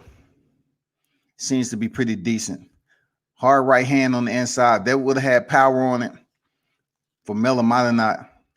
He might be under the lights right now, for real. That left hook, that counter left hook again. Oh man, he pops his head back, uppercut. Formella is looking bad up in there, but this is the 8th round. He may be able to survive.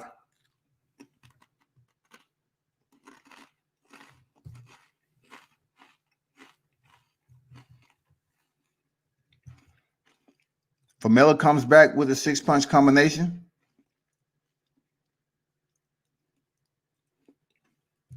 Did he just hit the ref's hand? And he left his feet missing those punches, man. This dude is driven. Conor is driven. He on some other stuff. He's fighting, man. Pushing Formella back. When he does have his surges, he really go in for the kill, man. He's a tyrant. For real. He's a tyrant, man. Look at Formella comes back. Formella comes back and turn the tide. And we see some cardio issues going on. Should be. This is a high-paced fight right here. 45 seconds remaining.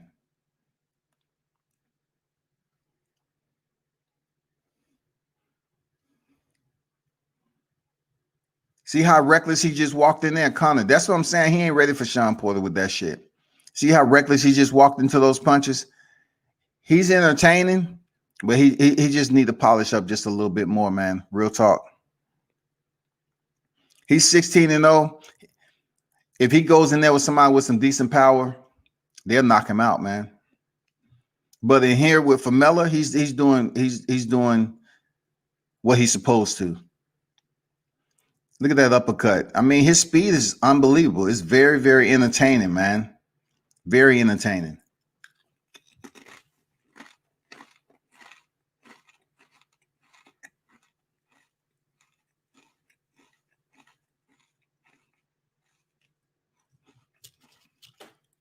Man, Conor Benn is his own tattoo artist today. For real. He's his own tattoo artist because he's tatting up Formella easy.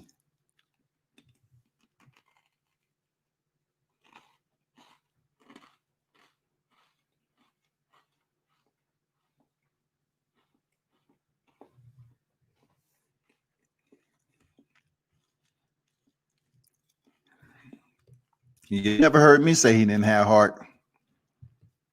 He absolutely has heart. He has heart for sure.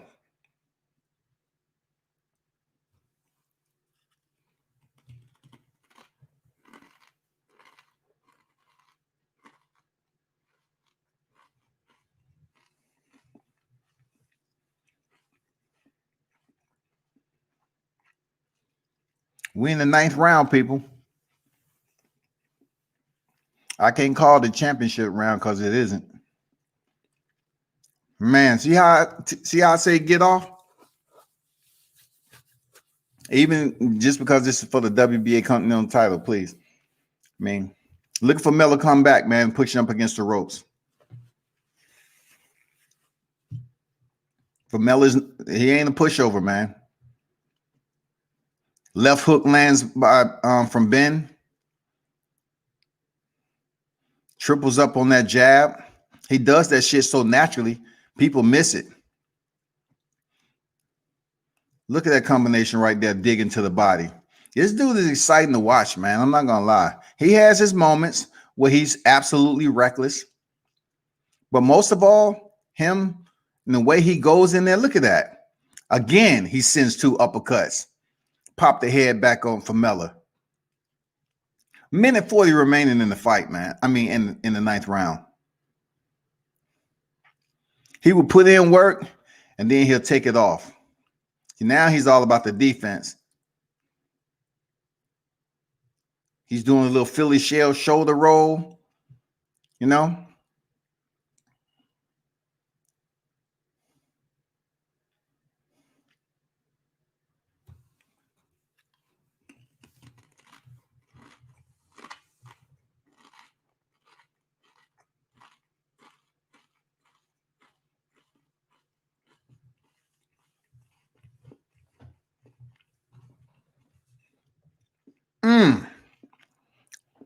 Well put combination right there. Right hand. Formella took it. Came back with his own right hand.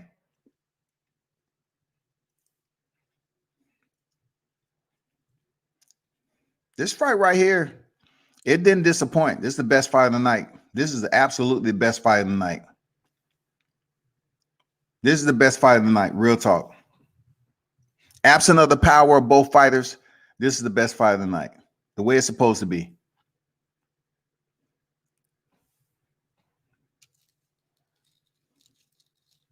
Oh, man, right hand lands, pops his head back. Is Formella in trouble? I doubt it. I don't know. Man, he tried to go for the home run right there, Babe Ruth. Oh, I'm surprised the ref didn't do. Damn, the referee let him get away. He gave him a shoulder thrust right there. Shit. The ref didn't even warn him for that. He bumped him with the shoulder like, get off me.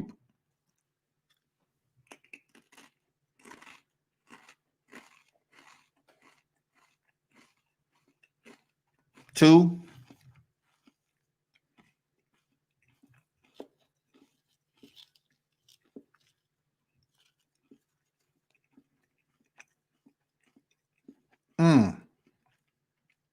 Gonna end it with that left to the body.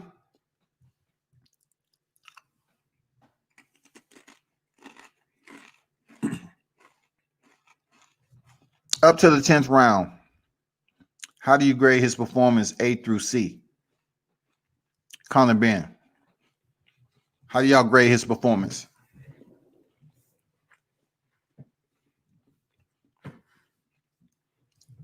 Now his entertainment value, that's an A+. 10th and final round. Benn versus Formella. Welterweight. Man, hard two-punch combination. Man, he's getting it in. This dude's a dog, man. Benn is a dog, bro. Because he got power or not. You can imagine this dude in sparring. He's a dog, man. Look how he goes on the hunt right now. He's not even caring about anything that Formella has or choose to think he has. He is absolutely about that smoke.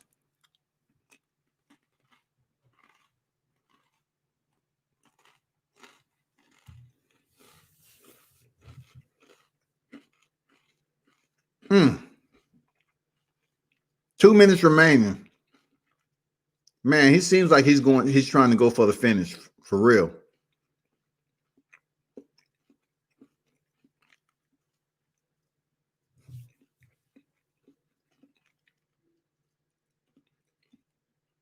And should we consider that Benn may have a pretty decent chin too?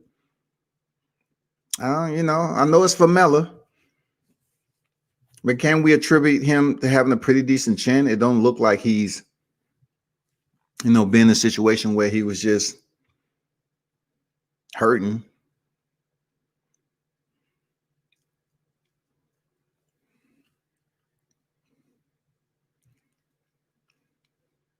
Nice defense. Minute 15 in the fight, y'all. Minute 15. This is for the WBA Continental title welterweight division. Conor Benn has put on a masterful performance tonight. And nothing to be taken away from Formella. He's just too slow. He don't have the defense for a slick fighter like Conor Benn. This has been a masterful display of boxing right here. I mean, this dude is closing out strong. 50 seconds remaining. This has been the pace from the opening round, y'all. Man, he slipped that right hand just then and sent the left to the body.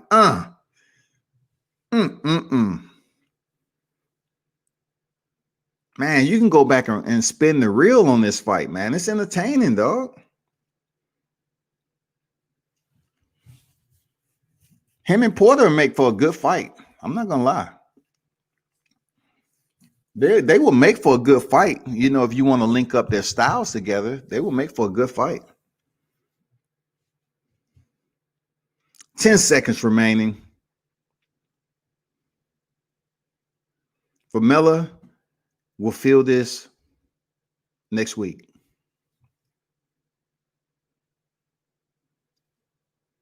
With all the ink on his body, like I said, tonight, Conor Benn was his own tattoo artist. Because you look at the face of Formella, he was tatting him up with the left and right all night. And not only that, he was able to land punches from every angle you could imagine in this fight. If you wanted to throw an uppercut, overhand right, hook to the body, popping with the jab, he did it. He did it all.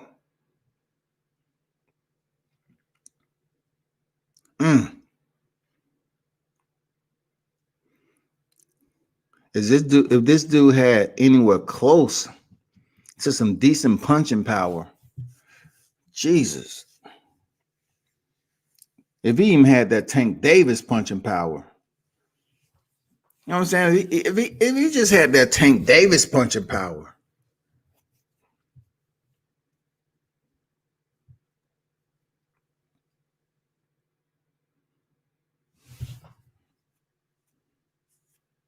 he's a dog though, man.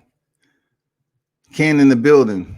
How y'all rate that fight, man? Come on now, talk to me. How y'all rate that fight? How y'all rate it? Welcome back, sports. Salute to the wrenches and a salute to the chat. Smash the like button. Appreciate you all the time. Appreciate you pulling up. This is going to be an active night, okay?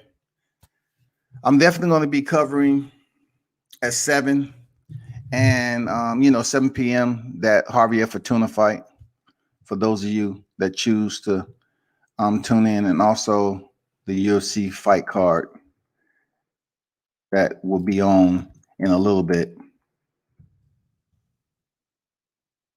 I'm just going to put up the thumbnails, and the main card starts at 10. The preliminary card starts at 8 o'clock p.m. and the early prelims starts at 6:30. That's the UFC. So between the UFC and PBC, those will be the cards that are actively taking place to close down the Saturday night of events. Pretty good fight card, to be honest. I don't really understand why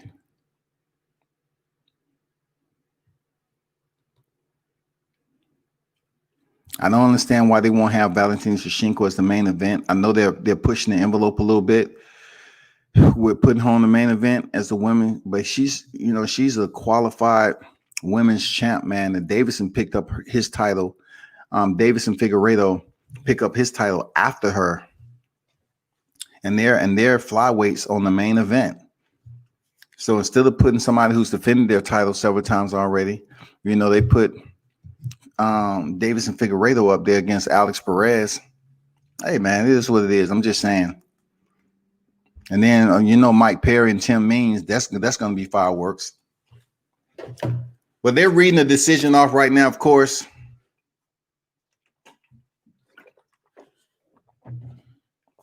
Conor Benn shows out, gave the fight fans what we all would want in most boxing matches at this division, this weight class. You know what I'm saying? He was very entertaining. Nice looking belt he has on right there. The WBA Continental title. I like the way it looked. Black leather,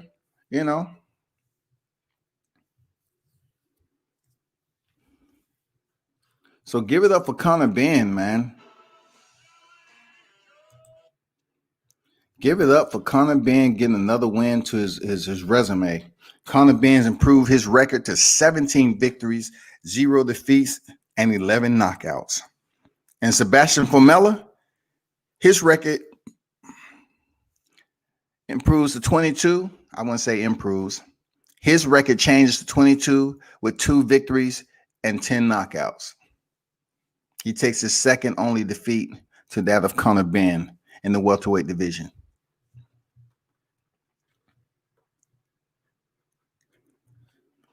So those of you that are still in the chat, do me a favor, man. What did you rate Conor Benn's performance? And who would you like to see him face next in the welterweight division? Who do you think he's ready for in the welterweight division after seeing that performance?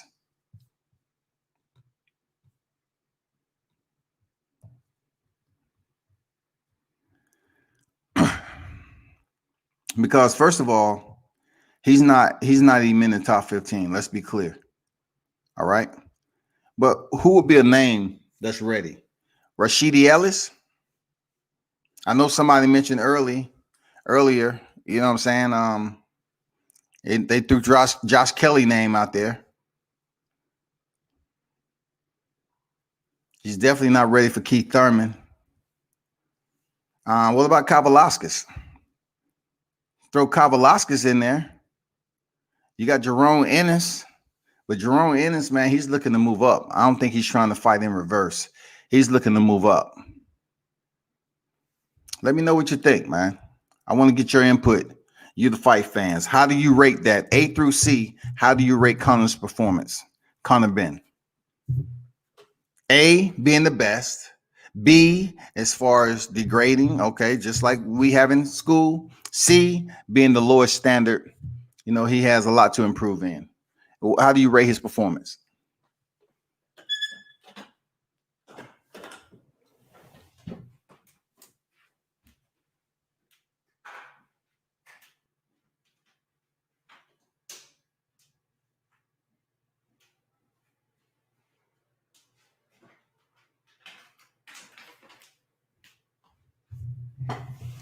Okay, Velocity said B plus. I respect that. Appreciate you. You know, Velocity Cuts say B plus, which makes all the sense in the world. Why? Because hardcore boxing fans know that he does have areas to improve on. That's real talk. He has areas he needs to improve on. You know, some of those entries he made, didn't set it up with a jab or anything, just going in there reckless. You get the right fighter with the right power and equal speed as him, he might find himself in trouble. You know, it was certain areas where if he slowed down, probably catch a little breath, you know, catch his breath or whatever. I can't say he stopped punching totally, but he did slow down, and sometimes Formela was able to, you know, do pretty solid work with him on the inside. Is boxing on the inside a weakness for Conor Benn? Because if you could take a slower boxer like Formela, they have some success on the inside, then what if you get a Jerome Ennis?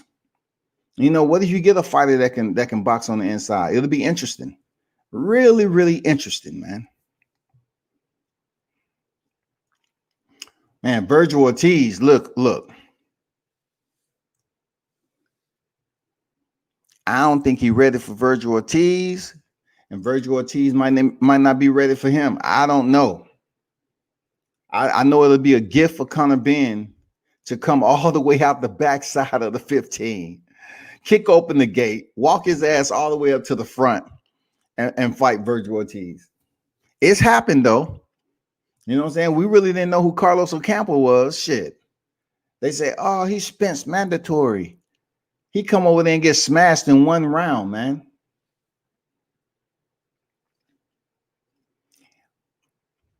Conor Benn is at a point right now where he's 17-0. So he has to be looking into the top 15. Else he's going to be like Jerome Ennis. Like, you got the record, you have the numbers, but they waiting for you to step in there. His last fight was cool, but still he's going to get to that point where people saying, hey, you need to step up. Like, who is this guy going to fight now? In order for you to start really making some pretty decent money, you got to increase your level of opposition.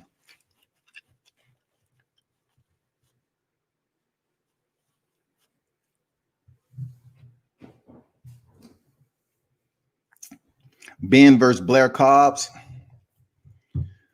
Would I want to see that? We have to kind of keep that on the blender. keep on add some ingredients in there, you know, let it marinate a little bit. I can't rate this before. I was just listening to you.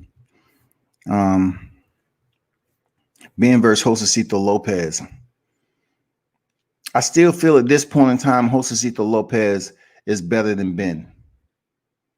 I still think he has enough to defeat Conor Benn.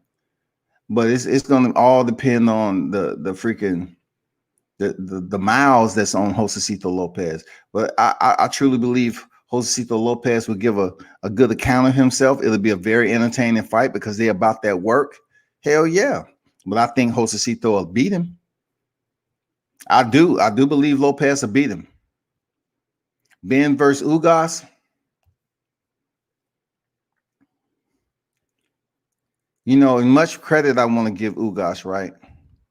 Like, I supposed to be giving him credit for, you know, being the placeholder, being the tough boxer he is. And anybody that want to step up, you know, to try to challenge him at this point for his title is going to have trouble. But he just put on these freaking, I don't know, he put on these boxing matches that aren't very enticing for people to call his name like you doing right now.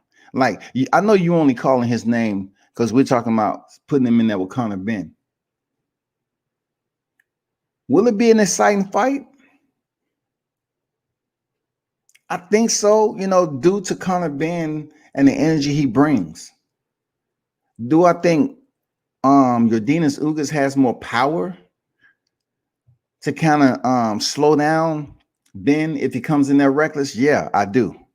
I think he has that power to do that. But will it be an exciting fight? I think so, man. That's a good match, you know, Ben versus Ugas, and even Ben versus Josecito Lopez. I like that too. I like both of those names.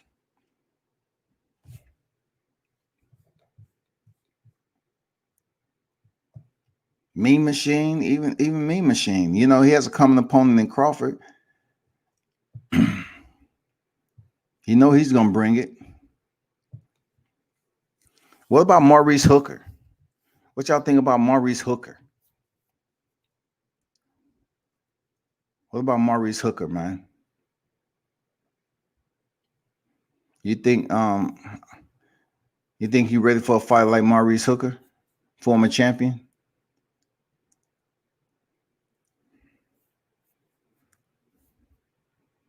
Sergey Lipinets. What about Jamal James, man? Y'all skipped over my man Jamal James and went straight to Virgil Ortiz. What do you think about Jamal James? Mikey Garcia. Is he ready for them fighters like that? Mikey Garcia going to this one with Errol Spence, who many say has power. So he definitely ain't ready for Mikey Garcia because he knows how to survive too. But goddamn it, I'd be surprised if his name pop up to some of those Sergey Lipinets, Sean Porter, Mikey Garcia, Jamal James, Yordenis Ugas, Josecito Lopez, you know, Kavalaskis. And I'm not even gonna, you know, I'm just leave Danny Garcia alone because he has that freaking Errol Spence smoke coming up. So I'm gonna leave him be.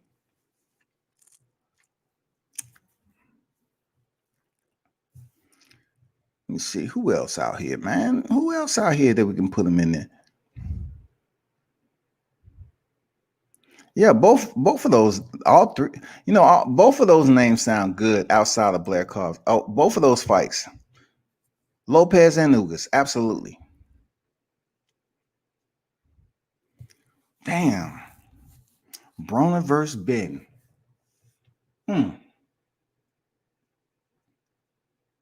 That'd be pretty damn good too. Would I put it in the same as freaking Lopez and Ugas? No. And you know why? You know why? Because Broner just don't be, you know, active enough, man.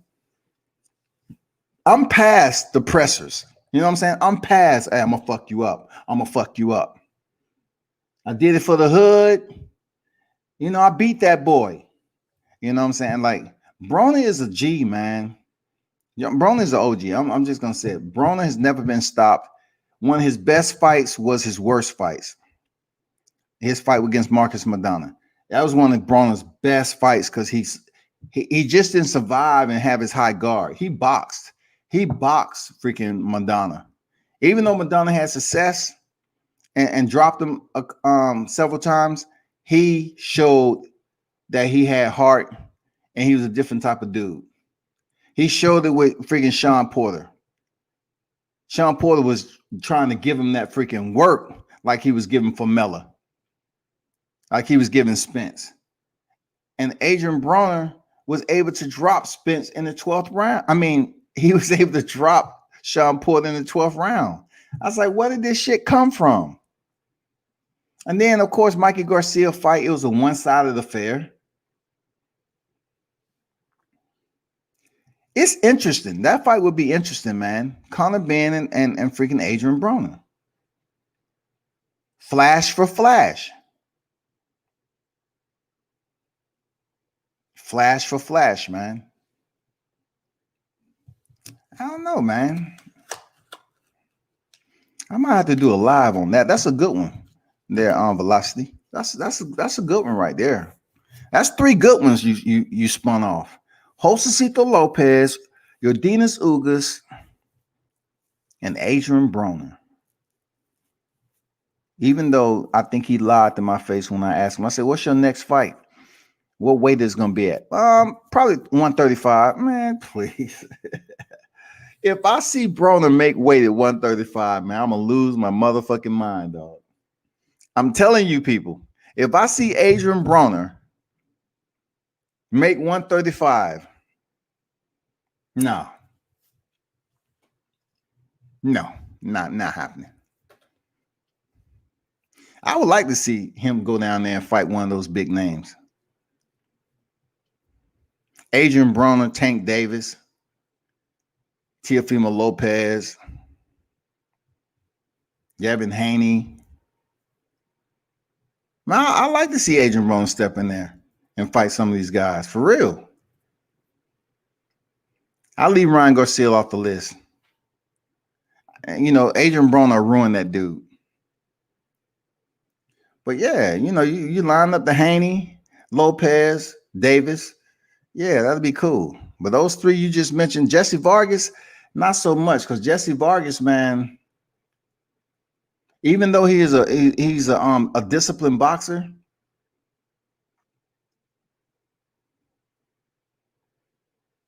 I just see Conor Benn, man, and his work rate and the way he moves, his flash and everything. It will be almost like what we seen tonight. Seriously, I just think it'll be the same fight and what we seen tonight from Jesse Vargas. I truly think he'll be able to put away some rounds and win convincingly. And that's that. I don't see him hurting Jesse Vargas. Vargas is tough. He just came off that fight with Garcia. You know what I'm saying? So he good.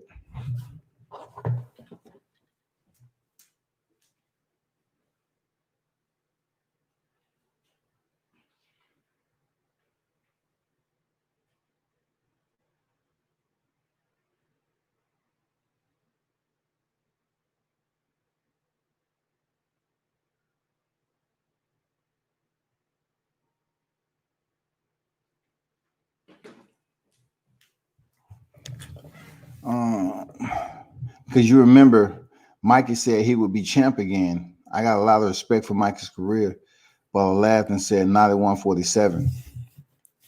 If they give him the Manny Pacquiao fight, if they believe that he has a little bit of royalty status, they give him the Manny Pacquiao fight, potentially he might be able to win a decision over Manny Pacquiao. So that was set up Mikey again for a big fight, because he's gonna get paid with Pac-Man, right? That would set him up for another big fight with either Errol Spence again or Terrence Crawford. If I had to say, why would he fight Errol Spence again with a belt? Because he made pretty good bag with Errol Spence. I would say for Mikey, for his resume, why don't you go over to Terrence Crawford? But that's so far up the optic. I mean, that's so far out That's way out of range. Like I'm gonna tell you how Mikey is gonna win another belt. You answer this, Ken.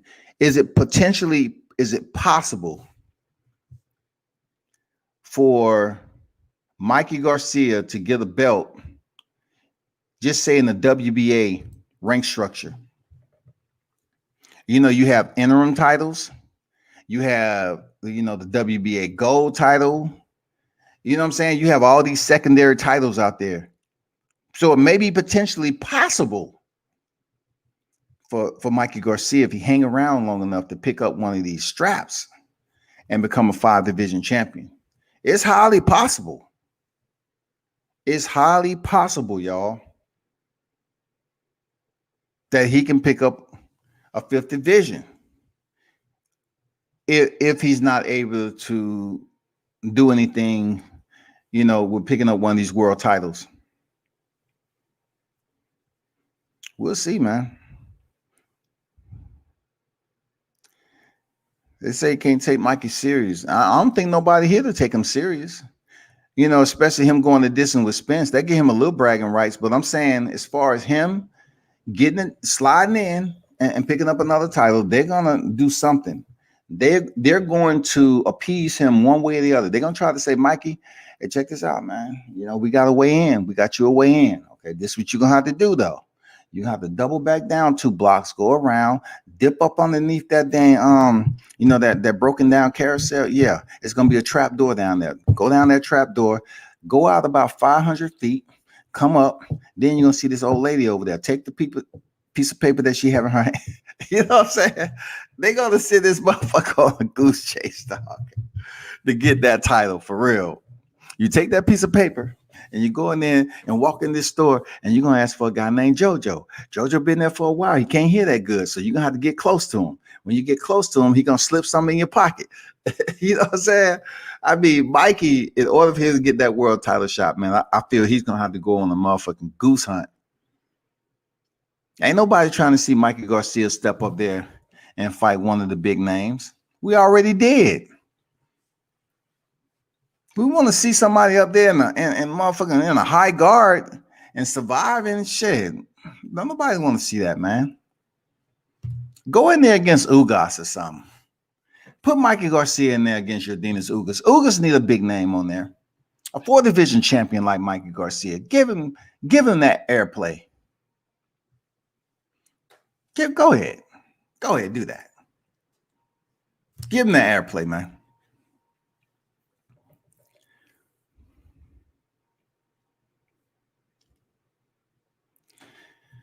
Yeah, I can't take Mikey serious. 147. I can't see Mikey beating Crawford. Oh, hell no, I don't see it either. But I'm just saying, it's a big name. It's a big paycheck. Mikey's whole reasoning for leaving the sport and releasing himself from the contract of Top Rank is to make his own decisions and make money. Of course, he's right now at a part in his career. Mikey is trying to monetarily grow as much as he possibly can. You know what I'm saying? He's trying to grow at the fastest work rate possible.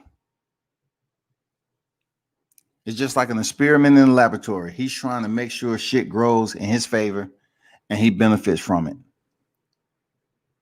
If that is, you know, if he's able to, I thought at one point in time, he said him and Manny Pacquiao would be 100%. And then it came and it went. We haven't heard anything else from it. That'll be a tough fight. I just can't say Mikey Garcia will go in there and beat Manny Pacquiao. But if he's able to pick up that belt, of course it sets him up for another paycheck. Of course it does. You know, he has a WBA title right now. Would you pay to see him and Errol Spence go around? Yeah, but it won't be the way we want. You know, it won't be that energy, that electricity. Oh, shit. Mikey Garcia has a WBA title. He's going to face Errol Spence again. I don't see it. I don't give a fuck how many times Mikey Garcia say, you know, I see something. I see something this time. I didn't see it. I know I saw it. I said that in the first one. But this time in the rematch, I see something. I see something nobody else does. Seriously, I do. I see something from when I fought him. I see something from his fight with Danny Garcia. I see something. So can we sign the contract again? Because I told you the first time I see something, it just got a little blurry during the fight. Now I want you to sign the contract again because I see something else. I don't want to see Mikey Garcia fight Spence a second time. I'd rather see him fight Crawford. Crawford give him the business, picks up the WBA. It ups Terrence Crawford's on Wall Street to go in there with equity to face Errol Spence for 50-50 split.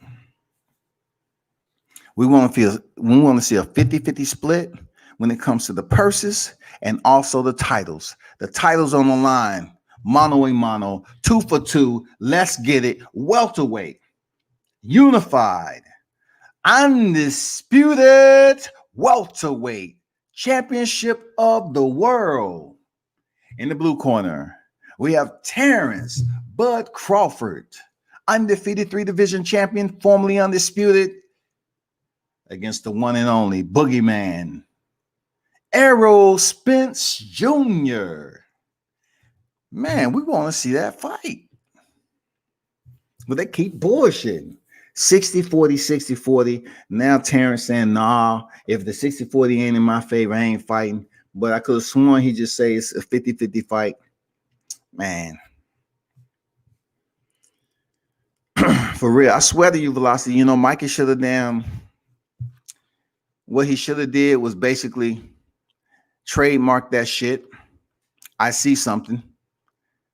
And start making some money like Deontay Wilder said to this day. He trademarked that shit. He trademarked it, man. For real. So UFC Fight Night.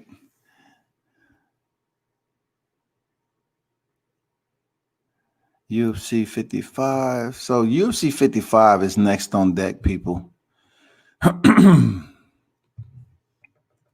UFC 255 is next on. I'm not in a rush to go over there because the bottom card is okay. But for educational purposes, I do like looking at the young prospects because I like reporting on them. You know what I'm saying? That's just what I like to do. Yeah, I like that one right there. So I will be putting up another thumbnail and going live for the Mixed Martial Arts Affair. And of course, you know, I'm still going to be talking about mixed martial arts, but also a little bit of boxing because sometimes the lower half of the prelims are okay. Anybody who tuned into sports, you know what I'm talking about. They're all right.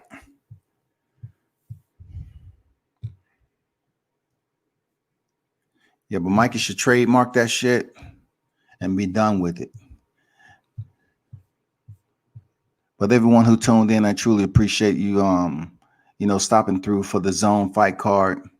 The main event, Conor Benn was able to defeat Sebastian Formella and pick up his 17th win, which is very, very respectable.